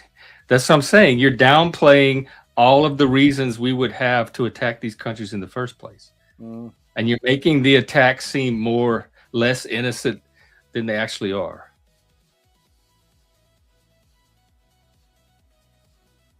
I believe you getting at that the Zionist issue there that sits in the Middle East because they can't contain that. I don't know why it's a problem in some ways. Guess it's because there wasn't a real fucking takeover. I don't know. Hilarious. Are you a Zionist plastic African? Oh no, I'm not. Okay. What would you announce as a Zionist? What is that? I don't know. What, like God's kingdom on earth? Zion. Well, Zionist in the term of the political term of like Israel is a. No, of course not. Okay. No, why should I? No. All right. Every man is born equal unto God. That's good. That's good. You don't like Jewish supremacy. That's good. Yeah, of course, man. A Jew or a Gentile, that's all pointing to the Christ, man. It was born that way and they rejected. But that's none of my partaking. That's that's what has to happen. We're all equal. I'll think about Alpha and Omega, bro. I'm the beginning. It's just weird to me that a Westerner would trust Muslim terrorists over. It's not a trust. It's not a trust. It's just. It sounds like it is. Like you believe way more in Iran's moral superiority and innocence than you do over your own culture. I believe America lies. Yeah, I believe America lies. Because I believe they're more of like a war country that wants to like have the military industrial complex be this mighty power that keeps. That's where your money basically is derived from. Is keep making weapons, selling weapons, bombing country, trying out the new weapon, destabilizing this country, stealing their natural resources, seeing where else. And that's worse than bombing people all over the world and hijacking airplanes and bombing airplanes and all that stuff. Like what we're doing is worse than all that. I would guarantee you America's bombed way more people all over the world than Iran has. America You has have proof of bombed that? South America. America's bombed fucking the Middle East. America's bombed Africa. America's bombed basically every country on Earth. So you can't act like Iran is this boogeyman that's bombing. Well, show me. I people. just read you off a bunch of Iranian bombings. So show me the American version of that, the American list. Nicaragua, Vietnam, South Korea, North Korea, fucking Iraq, Afghanistan. And you Syria, think that all of that is Libya- worse Libya. than what I just listed? Pardon me? You I- think I all would- of that is worse than the stuff I just listed? Did you see the war crimes that America committed in Iraq when they just did that? No, it was Pakistan, wasn't it? Or Hang on, it was Pakistan under Obama, wasn't it? They followed a guy all the way through into Pakistan in a wedding, and they took out the whole wedding, didn't they? They did. Kids Yeah, and they all, kids killed and wedding all. Like, parties. the whole wedding, everyone died. Yeah, That bang was a- bang. Yeah. It was under Obama, wasn't it? Obama No, did that shit. Obama did Obama. Yeah. So what the fuck? It's the thing I understand like America raw USA, but you guys got to understand that you guys are very terroristic to other countries and that they see it as that way. You don't understand that the people that live there in their countries, if it was happening to you, you would be like, holy fuck. It does happen to us. I just doesn't read happen to off you. all the reasons it's happened. It does happen to us. So Because why it is your happened- sympathy with them and not us Because it if doesn't everybody's doing it? It doesn't happen to you. It happened to you one time on 9/11 where it was very suspicious. It does. I just circumstances. read off the list. You can talk about embassies and this and that around the world. I'm talking about America, actually your country. If your school had a school of 167 girls being bombed for no fucking reason, but because it was close to a military base, you'd be like, holy fuck, that's fucking terrorism. Their military base. Would you think that's terrorism if a school got bombed in America? Well, hang on. You do know the British sacked DC once, didn't they? Practically. And y'all burned down our White House. 1812. Yeah, and eat your food and then burned your wire and then burned your port and then walked away, didn't we? Never came back again after that. 1812. Yep. You know it, man. You know it. See? Yeah. And it's like, holy shit. No other nation ever did that. Thank God. That's the one main time you guys actually got fucked with. I know, as British goes, we're pretty successful in terms of the campaigns over the world, over the global enterprise, if you will. It goes far back, man. You guys come in, so and so. Because I could say, like, the conquistadors have influence in America as well. I think England and France still basically run America. America's basically a Freemason fucking science project. America's a Freemason They science never do project. in, do they? Again, buddy, I grew up a Mormon, and so they're pretty influential in that. You're shit. definitely a Freemason then if you grew up Mormon, for fuck's I sake. I never went through the whole fucking. I'm going into the high. Fuck that shit. You wore the I'm- magic underwear. Do you wear the Yeah, magic magic underwear? Yeah, give me my magic underwear. Hey, how about that handshake? What? God damn it. Yeah, madness. Yeah. That's crazy. That's crazy. Yeah, it fucking is. But I think it's more than that. It's the influence of that. Do you counts. think Freemasonry is basically the controller of the West? No, I think it's a breakaway from what happened. Maybe it's the Jewish Freemasons. Nah, it would be a breakaway from the Knight Templar. Or is it the WEF? Wouldn't it? Well, Maybe it's the Freemasonry, Jewish Freemasons that are members. Freemasonry is kind of like is sort of like Judaism for the goy. Freemasonry is kind of it's Kabbalah for the goyim. So is everything again mathematical, right? That's where it goes down to. So we research it and see it and understand it from those categories all the way through. Bang. And that's why we are today, because of these things. Because of the Old Testament as well and the New. But here we go. Now, I'm again, these days with AI, if you will, what is free of the information age they say we live in, is now the dumbass age. Because everyone thinks they know what they can do. By scale right now, I think we're going to go ahead for, again, World War III.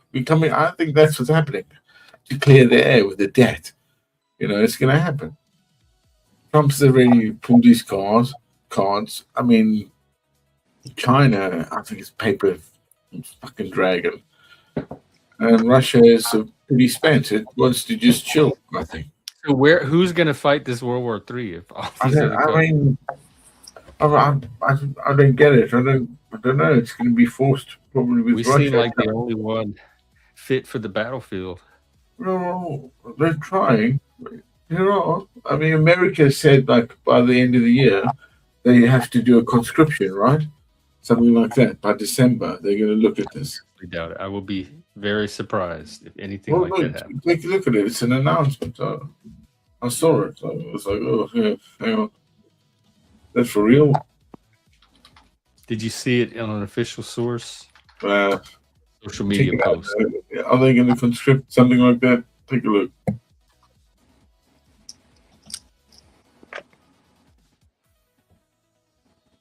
I see something about Ukraine conscription.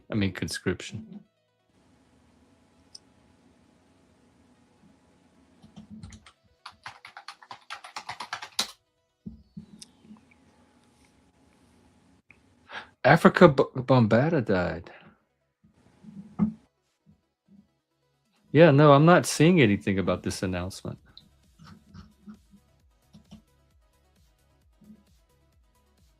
Automated registration. That's not conscription. It still says you have to automate that. Automate, because when I was I had to register. When you were growing up, you had to go down to the post office. When was the last time they did that? As far as I know, everyone's required to do it, but you have to manually go and do it. Now you can do it automatically. That you don't have to like go in person and fill out the little card.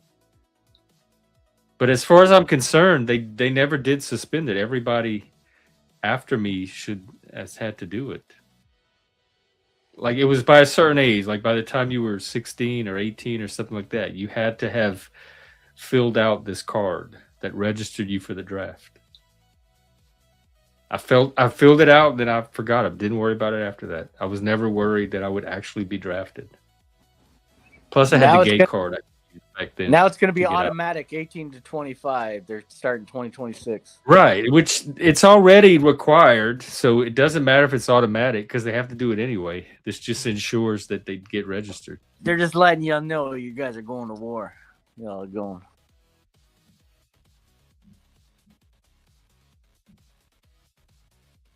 Do you think a ground invasion is coming? Do you think it's because apparently the? I think a lot's going to depend on what Iran decides. I think it's up to Iran. Well, today the choices they make.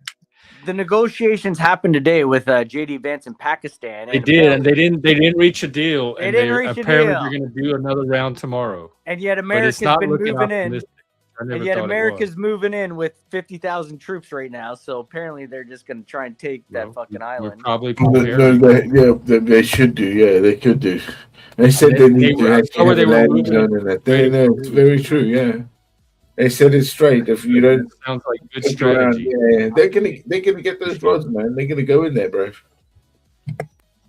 And then a lot of Americans are going to be unnecessarily killed for this fucking bullshit. Where it should be. If Israel wants to go there, get fucking Israel over there. Why doesn't Israel get the IDF over there? Get the fucking IDF over there. Y'all have the military in Canada too, right? So yeah, we don't want nothing to do with this shit. We don't want nothing to do with this shit. Get the IDF over there if they want to fucking take Iran. IDF is like, nah, we're gonna deal with Lebanon. They'll probably be involved. The IDF will probably be involved. Yeah, they'll be involved with making sure America gets fucked up. Just so they can prolong this war, so Americans fucking American still trying to imagine innocent American troops are gonna die for Israel. American troops must fucking quit now. Leave the American military. You're gonna die for Israel. Don't do it.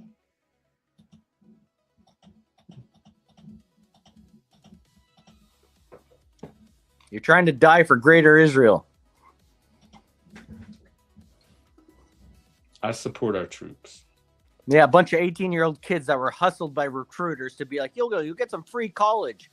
Don't worry, come get some free college, and then oh fuck, here you are. Go to Iran and get fucking killed. It's a good opportunity for a lot of people. Yeah, good opportunity for a bunch of poor kids to get hustled into going to die for fucking. So you don't even believe people should join the military? That's how extreme I don't your believe beliefs they are. should You don't be even used. want a functioning I don't military. believe a bunch of innocent poor kids should be It gets used. harder and harder to take you seriously as somebody that lives in the real A bunch world. of poor kids should be used by recruiters to say you're going to get a free education from us. Where should our get a free military come education. from?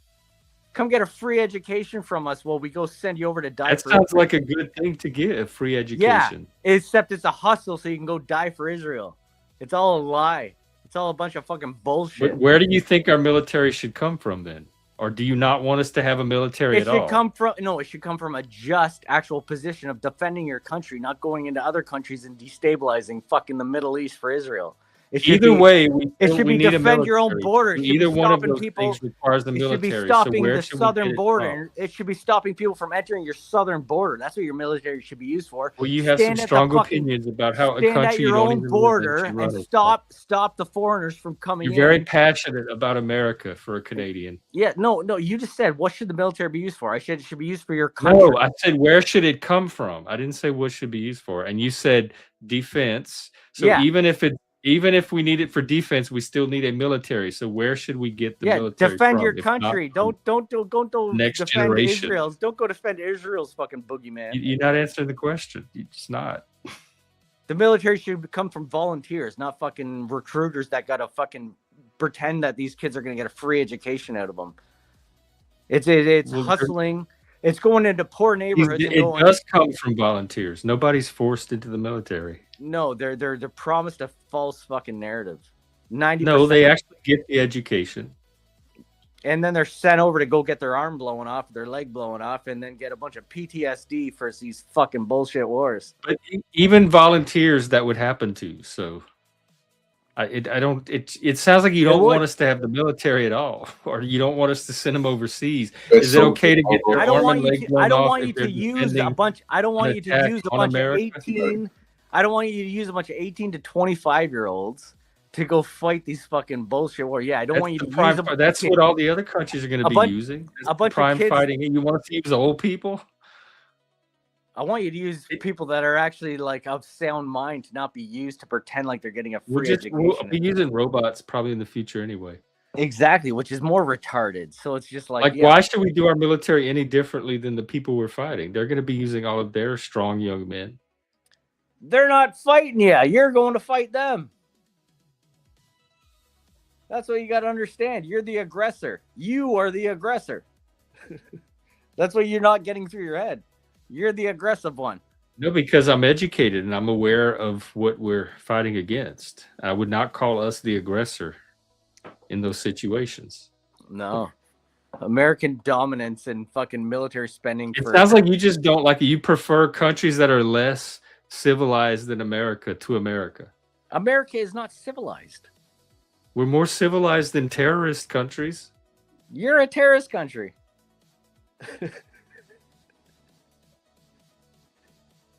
And I come back to why somebody that lives in the West and benefits from all of the like advancements that Western civilization has to offer would prefer a country ruled by religious theocratic authoritarians. Like why that has your sympathies over a free and open liberal democracy. Is Israel not a religious theocratic country? No. Is America not a Christian fucking nation?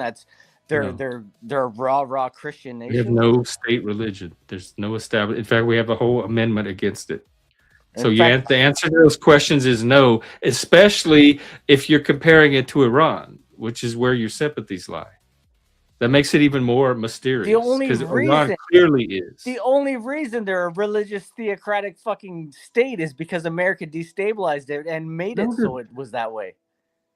That was the only reason it happened. They were a normal. The girls were wearing mini skirts. So like, but do you support that it happened? It doesn't matter why it happened. The reality is it happened, but it sounds like you think it's a good thing. You're okay with it. No, I just think it's not as extreme as we were sold. We were Like most sold people have no problem denouncing something like that, but you're like, no, it's cool.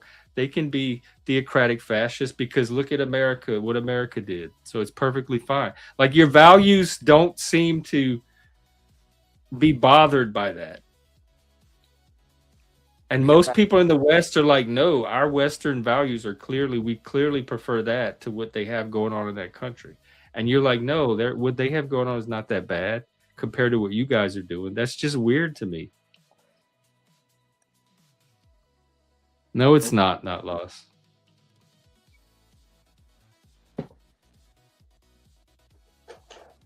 I'm never saying anyone's got it perfect over there. I mean, I doubt you would want to live in Iran under that regime. I seriously, you wouldn't be able to do half the stuff you'd probably doing now in your life. So I don't know why that is where your loyalty is. I don't have any loyalty to Iran. It does. I don't believe that. I do not believe that. After talking to you tonight, I do not believe that in your heart, your loyalty is not with Iran. My loyalty is to truth and innocent civilians not being fucked with. Well, you can take innocent civilians off the table because they're always a casualty of war. There's no way to avoid that. Whichever country is the right or wrong, there's still going to be civilian casualties. So you're living in a world that's never existed. You can take that off the table. If you can't cope with civilian casualties during warfare, then you're just not cut out for life in today's world anywhere. No, but when you are the aggressor in the civilian casualty, that's the problem. I understand there will be civilian casualties in a war where there's shit happening, but you're not having, like, Iran's not coming over to America and bombing you guys. That's not happening. That hasn't happened. Well, of course, now there's going to be blowback probably because grandma. But they've done plenty of other bombings. Now that their daughter. There are plenty of other bombings that they have done that give us reason to not want them to have a nuclear weapon or any other kind of weapon that is capable of bombing us. You guys are so they have their own track record to thank for that. Do you not think if you guys are this, you know what I mean? Why are we singling out Iran and not any other countries? Why have you not seen this crazy sleeper cell invasion in America in the last 20 years? If these Islamic extremists are so crazy and there's all these so-called crazy Islamic fucking terrorists, but America is such an easy country to get a gun, but you don't see Islamic extreme terrorism going in and just being like, pop, pop, pop, pop, pop, pop, pop, everywhere, randomly, all the fucking time. Crazy and stupid. If there's so-called religious fanatic Islamic extremists that hate America, but there's sleeper cells everywhere, how is it not happening? I didn't say there were sleeper cells everywhere. How is it not happening every I'm other one of week? the people that when Operation Epic Fury started said y'all probably don't have to worry about a mass activation of sleeper cells here in the U.S. I don't think that's going to happen. I was one of the voices against that. I'm not a person that thinks that there's a bunch of sleeper cells here in the U.S. I think that would be stupid. And if they were there, they'd already be activated. Iran doesn't have much left. What are they waiting on? Yeah, so they're clearly not this war-craven, crazy Islamic. Yes, they are. I just read you off all the stuff. And our own Congress passed a resolution declaring them the world's largest state sponsor of terrorism, and that resolution continues to be renewed constantly by new Congresses. So it is our official position as a nation. This is not something we're making up. Everybody got together and agreed, yes, this happened, and this makes them a threat. But nothing's ever happened to America. Ever. Yes, I read off a list. No, I'm saying to America's country, the country itself.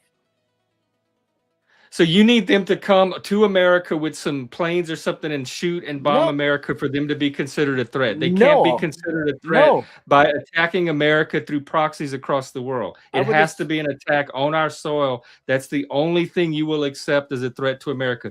Thank God Congress, our military, and all the other same people out there don't think like you do.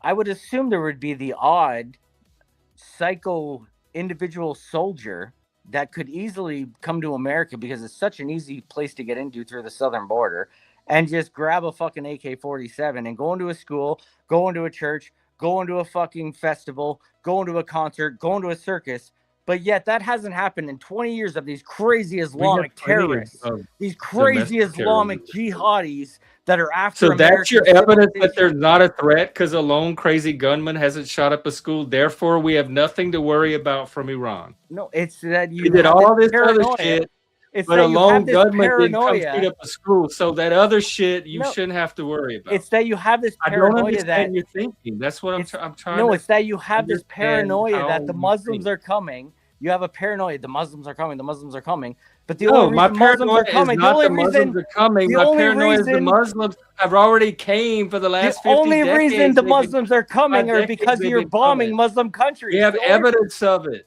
The only It's reason we not have that they're going to come. They've already come. the only 50 reason they're 5 coming. decades, 50 years. The only reason they're coming is because you're bombing You're their just country. ignoring, you're sweeping all that away. You're not for any good reason. You haven't really explained why none of that matters. You just keep sweeping it away and saying, but you didn't have a lone gunman. You had all this other stuff, but until I see a lone gunman, No, I'm just that letting stuff's you not know going it's to carry any obvious weight that with it's. me at I'm all. saying it's obvious that it's not this And that's weird. crazy. Nobody else is thinking like that. Not Congress, not our military, not the administration, not the rest of the world. Nobody's thinking that way. Thinking what way? Everybody pretty much accepts, yes, Iran is a credible threat.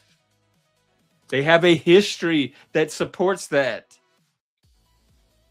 You're trying to paint them like these innocent people that are just minding their own business. They've never messed with us. They've never come over here and tried to do anything. Why are we picking on them? We're the aggressor. I know why. Just like with the establishment of Israel, that is your alternate version of history. None of the rest of the world believes that, except for the fringe people like you and not laws, the Canadians. That's possible. I think it's America. I think secretly y'all want to be Americans. I like America. I It's love like America. resentment or something. You guys got Metallica. You guys got CCR. You got Leonard Skinner. You got a lot of great bands. You got Bob Dylan. Everything cool. You got, but England's got Black Sabbath, Pink Floyd, Led Zeppelin. We got not too many good bands. We got Neil Young. We got. Didn't you have Bryan Adams? You have Anne Murray. We got Anne Murray. We got Rush. We got Dayglow Abortions. Celine Dion. We got Celine Dion. Yeah, we got a couple of guys. Yeah, we got Jim Carrey, Mike Myers. Yeah, Mike Myers. John Candy. You got Jordan Peterson. Yeah, fuck him. But we got John Candy. You had John Candy. We had John Candy. Yes, he was the king. He's a legend. But I'm sorry. I love America. I'm not trying to be anti-American. I'm sorry. I don't. I don't buy it. I love America. Well, this is not how anyone that I've met that loves America has ever expressed that love. I love Americans, I should say. I don't love the American government. I think the American government has been, corrupted for many decades since they killed. Well, who do you think that's the government that we chose? The Americans chose. Well, I think JFK was the last chosen kind of guy, and he was taken out for the wrong reasons. Well, that's just an opinion. We definitely have elections every year that determines what our government looks like for the next few years after. I don't know. I think Trump got the election stolen in 2020. So he didn't even win in 2020. He didn't. That's if he stole it, he didn't do a very good job. No. I think he had the election stolen from him in 2020. Oh, from Biden's side. Yeah.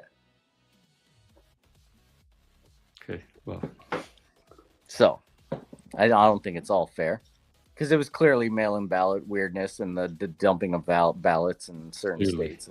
All these experts all across the states, everybody that looked into it, they all didn't see anything, but it was very clear somehow to you.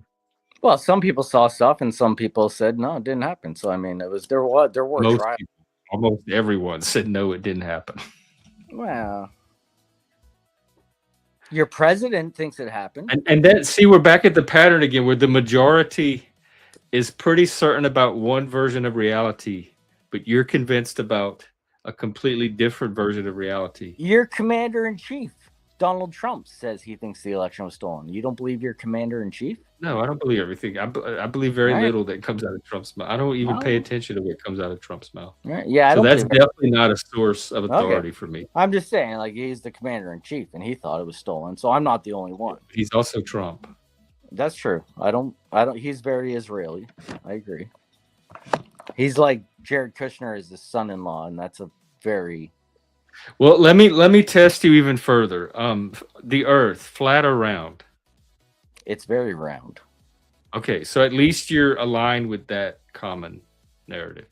Yeah, like it's round, like on the Fake or gay? What's that? I mean, fake or real? Oh, it's gay. Fake, gay, or real? Oh, it's gay. Did we land on the moon? No. We did not. Okay, we're getting into a gray area. So, all right. Obviously, I'm just trying to figure out if you share any common. You think you reality landed on the with moon? anybody, but at least you're on an oblate spheroid Earth, and we are floating in space. Oh, I didn't say it was oblate spheroid. I just said it was round. I didn't say oblate spheroid. So are you a flat earther? I didn't say that. I just said I didn't think it was. Well, why don't you come out and say then what shape you think? You're just trying to paint me in some corner of a crazy guy. I know. No, I'm not. If you're not a flat earther, you don't have to be worried about painting in a corner. I don't want to be painted in any corner. Then what do you think about the shape of the Earth that would get you painted into a corner? Well, you're trying to put me. You've already painted yourself into every corner you could possibly be in, because I've told you what the room thinks and then what the corner thinks, and you keep adopting whatever the corners think. So you're the ones putting yourself in these weird corners. I'm just trying to figure out if you're doing it over the Earth as well. Not lots. I can't tell if he agrees with me half the time or. Oh, he does. Sometimes he's Canadian. Is he? What's up, man? Yeah, but why don't you want to say what shape the Earth you think the Earth is? Why are you like, to me, if you thought it was a sphere, you would very clearly say so. A sphere seems weird. A sphere seems a little like. What shape do you think it is? I think it's I think Earth is Earth, and then we got space. So we got above us. Right, but what shape is Earth? Earth is not a shape. What shape do you think it is? I think we are the bottom. I think we are. Everything looks above us. The sun goes around us, and the moon goes around us, and that's I don't know why you can't answer the question about what shape. I think I'm being pretty clear. I know what you're trying to do. No, you haven't. I know what you're doing. I'm just trying to find out if you are a flat earther or not, or if you believe the Earth is a sphere like the rest of us. I think we are on a spinning globe with trillions of tons of water clinging to the outer surface. So a globe is a sphere. Yeah. Okay. Sorry. Well, a blade spheroid. So I think we're on like a squishy sphere with trillions of tons of water spinning. Okay. So it's not flat. It's not a disc. No, it's a sphere that has water. Like a ball. It has trillions of tons of water clinging to the outer surface of this spinning ball, flying through space and going in these ellipticals and flying around the sun. And we're just flying around and spinning all day. I believe that. Yeah. Okay. Yeah. It seems so obvious. You do sometimes overlap with the rest of us. Yeah. Don't you believe that we're spinning and we're flying through space? Yeah, more or less. Yeah. Fuck yeah. Me too. Seems obvious. It's also obvious that we landed on the moon, but yeah. At least we're in the same cosmology. You know what the best part was about landing on the moon is when you guys brought a doom buggy and you're like, let's try out this fucking and doom a buggy. lawn chair. You guys are like, let's drive a doom buggy on the moon and fucking show it. Yeah, I think they could have faked it way better than that. And then they were like, let's call into Earth and we'll call it Earth from 250,000 miles away and be like, hey Earth, what's up? I can't call you from like my cottage that's 20 miles away. But yo, what's up? I'm on the moon. What's up? 250,000 miles away. How are you, President? I believe that. That's obvious. And I drove a doom buggy around and I played golf. That's fucking clearly true. Obviously. Why wouldn't you believe that? Who doesn't believe that? And I wasn't Yeah, like I I don't was know in why they didn't. I You have wasn't all in a those space experts, race. like I wasn't in a thousands space and race with thousands of Russia. really I smart wasn't scientists. pretending like I had this ultimate power against A lot of Russia. high-tech people. Why couldn't they fake it better? I wasn't Gus Grissom that hung a lemon on my moon module and said I was gonna fly to the moon, and I put a lemon on it, and then all of a sudden I burned up inside this module that was gonna go to the moon. My name was Gus Grissom, and I was supposed to fly to the moon, but because I said this is a lemon, they burned me up inside of this fucking moon landing module. Gus Grissom. How did that happen? That's crazy. I put a lemon on it, and then they killed me. It's obviously real. Obviously. You think some crazy shit. Look up Gus Grissom. You think the government killed Gus Grissom? Look up Gus Grissom. I believe they obviously. I'm asking if you think the government killed Gus He Grissom. hung a lemon on You the can answer that spaceship. without me looking. He hung a lemon on the spaceship, and then he died inside the test Why ship. can't you answer simple questions? Yes, they Okay, killed thank- him. Yes, they killed Gus Grissom. Yes. In your opinion. They killed Gus. Rest in peace, Gus. You tried to tell the truth. I respect you, Gus. Well, I guess you know what? If at least we're all standing or sitting on the same globe, I'll take what I can get tonight. Rest in peace, Gus. All right, we should probably end this though. It's getting late, man. It's At like least 2 we o'clock. share a globe together. No, I feel like that's progress. That's quite an accomplishment, actually. Obviously, there's trillions of tons of water spinning around a globe flying through space. Gravity is the greatest fucking theory of all time. Yeah, you don't really have a lot of gravity conspiracy theory. Everyone seems to accept gravity because they can experience it themselves. Gravity sucks everything in, and then a helium balloon's like, fuck off. It doesn't really suck, but no, it like pulls the fucking water. yeah, in it's like stay tracks everything mass to it. And then a helium balloon's like, fuck you, man. I'm cool. I'm gonna fly away because I'm lighter. But gravity can't pull me back. Yeah. Fucking gravity. But I'm sure if there is a conspiracy theory to be had around gravity, you will find it or develop it. Fuck yeah.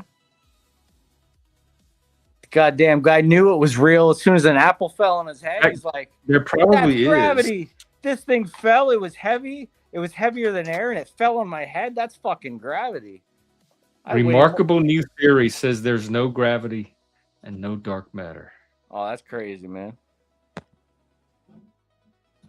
And Big Thing's pretty credible. Professor Eric Verland. So there are gravity skeptics out there. What? Yeah. One at least. Eric Verland. See, some people I've heard they think it's density, where it's like your weight. Like, see how I weigh like 160, 75 pounds, whatever it is. I weigh, muscles. I weigh, so they think like your density is holding you to the ground, when people that are smart are like, no, gravity is holding you to the ground. Gravity is like pulling you to the ground. But if you're like dumb, you go, no, it's my weight because I weigh this much. That's what's holding me to the ground. Where if I didn't weigh anything, I'd probably float away. But because gravity is so fucking strong, it's pulling me to the ground. Where if gravity didn't exist, I'd like fucking fly away. But crazy people are like, nah, man, it's probably your weight that's holding you to the ground. Well, it's your mass. The gravity acts on your mass. Yeah. Gravity. You have mass. Yeah. But like buoyancy, that's fucking like if you try and put like a ball in water, because it's buoyant, it'll just stay floating. It doesn't matter. Gravity doesn't fuck with that shit because gravity is just against buoyancy. It doesn't give a fuck.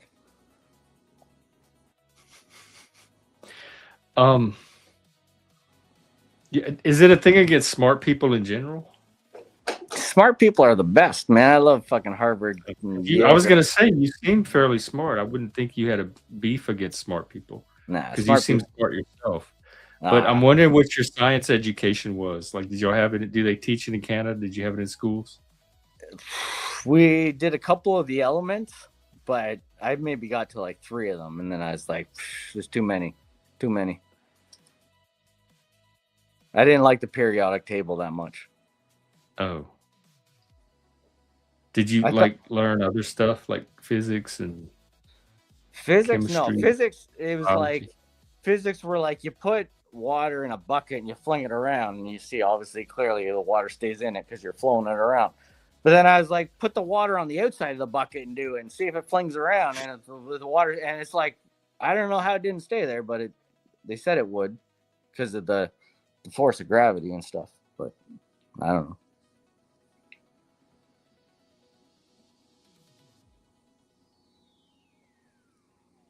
Know what I mean? What happened to Plastic African? He thought I was a little too nuts, or what? Oh, he mentioned like something having to cook something or eat or.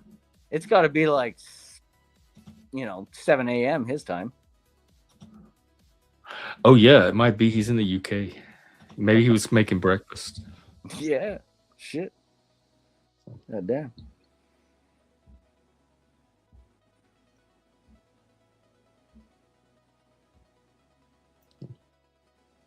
I think we had a good conversation tonight, Jeffrey. Don't you? I think we did too. You have a very interesting mind. I'm being serious, and it's. Thank you. I know I'm a little fucking weird. I'm sorry. I'm associating with other people I talk to that seem to. I'm thinking through this live, so I'll probably express this very clumsily, but assuming we all went through more or less the same education system, they have a very different relation to scientific thinking than I came out with.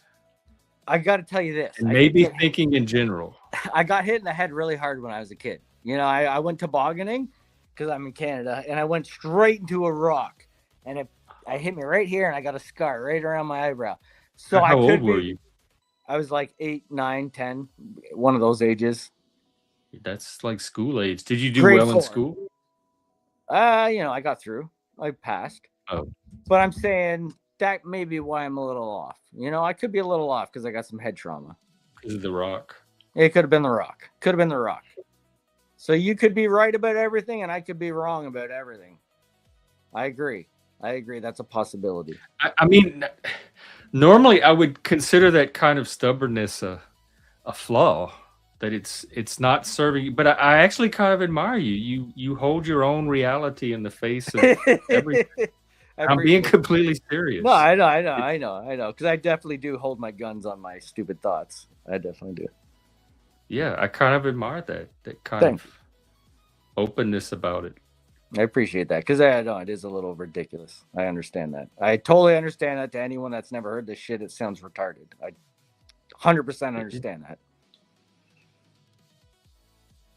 And I understand that 99% of people would still think I'm retarded even after like everything I've said. All I would say was James Corbett's cool. Check into him. And I'm not saying he's like my guru because I haven't even seen him in years. I'm just saying he's a guy that I'd be like, check out him if you're interested in anything I kind of believe. Well, I did pull him up. He's not someone, he's not as far out as me at all.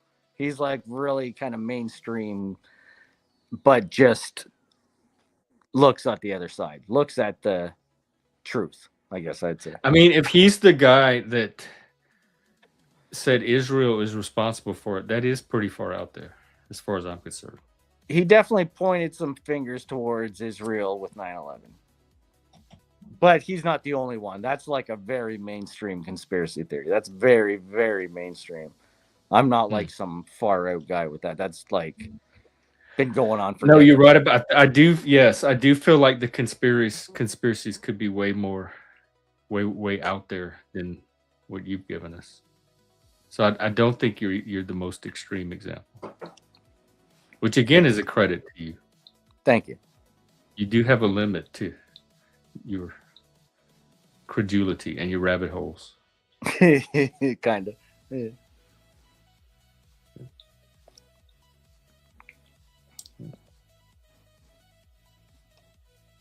Who's that? Yeah.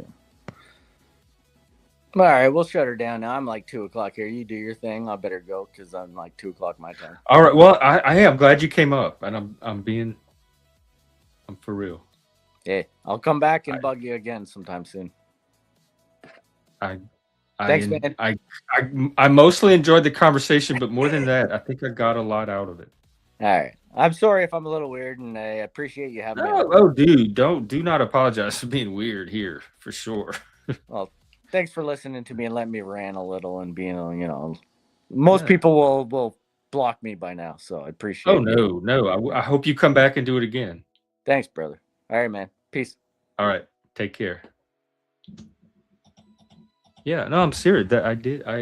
I'm glad I had that conversation.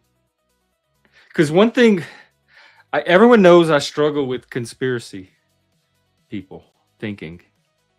I shouldn't say conspiracy people because honestly, but for the strange beliefs about like political reality and stuff like that, I like every one of these. These are people I would hang out with more than I would hang out with people that probably don't believe some of this. So it's not a judgment on them at all. I have a lot of friends. I think I've talked before. I had a really close friend growing up, one of my very best friends in the world. Big conspiracy theorist. He's a sovereign citizen. He's a conspiracy theorist, and we're like this. It's definitely not a barrier to me connecting with them as a person or appreciating them as a person. But I get accused a lot of, like, I don't know, shutting them out or not completely being fair to them or being overly judgmental toward them. And I'm not judging them as people. I am judging the beliefs when I measure them against the reality that I am convinced is true, which I believe I can support with sources and evidence. But I don't think that always comes across. I think it comes across like I think differently of them as people. And so tonight it kind of humanized it for me. It gave me a window into that type of thinking, but not at the expense of the person as a human. And as you saw tonight, we've been going 3.5 hours. Even though I don't necessarily believe in these theories, I don't stop people from talking about them. I'm very willing to dive into the reasons behind it and explore their thinking. And I give them as much speech and opportunity to express it as they could possibly want. So I'm definitely not against exploring these beliefs and having conversations about them. So it's not a closed-mindedness toward dialogue. I'm very skeptical of the beliefs themselves, but I don't think I ever shut down dialogue around it. And it's definitely not a judgment on the person. Oh my God, Beak. Oh wait, the light. Sorry, did you? Yeah, I guess I should tell the audience too. It's something to do with the bulbs. Hang on. Oh, I closed out the tab. Also, Beaks, you get a treat.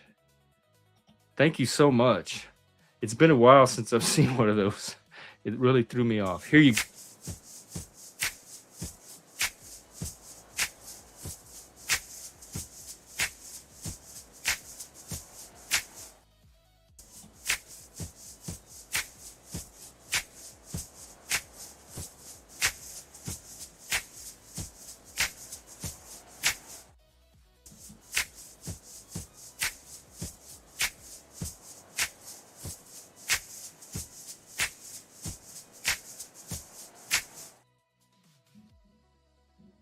Sorry, I hit the button twice. You got a triple play. Thank you very, very much. Yeah, it was something like the light bulb, like the heat of the light bulb. If you turn a switch on and it's lit, then you know that's the one. If it's not lit but the light bulb is warm, Yeah, here's what you do. You turn one switch on and you leave it on for 5 minutes, and then you turn it off and you turn on the other switch and you go and you check. If the light bulb is on, then the second switch is the right switch because that's the one that's currently on. If the light bulb is off but slightly warm, it's the first switch. And if it's completely cold, it's the third switch. So that tells you which switch it is, but you still have to go back down and turn the real one on if it's not the second one. My answer was a lot better, which is just turn on all the switches. One of them's got to be the right one. At least your light will be on when you get up there. So that's what I would do. Sorry.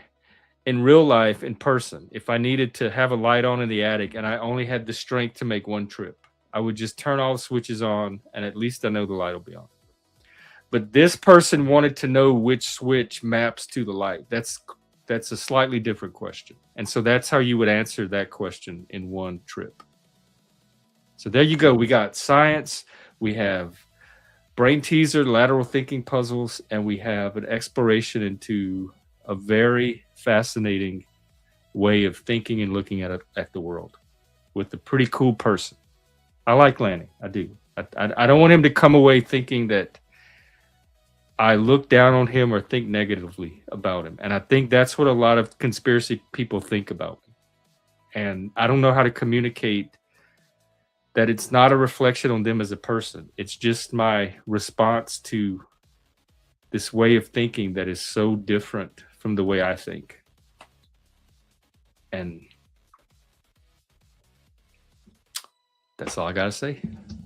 So thanks for hanging out, people.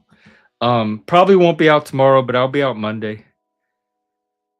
3 p.m. East Coast, noon West Coast. And we'll see what we can get into.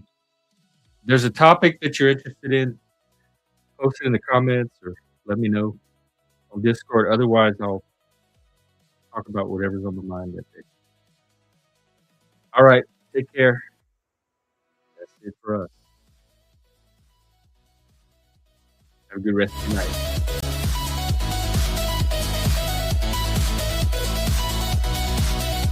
Take care, everybody.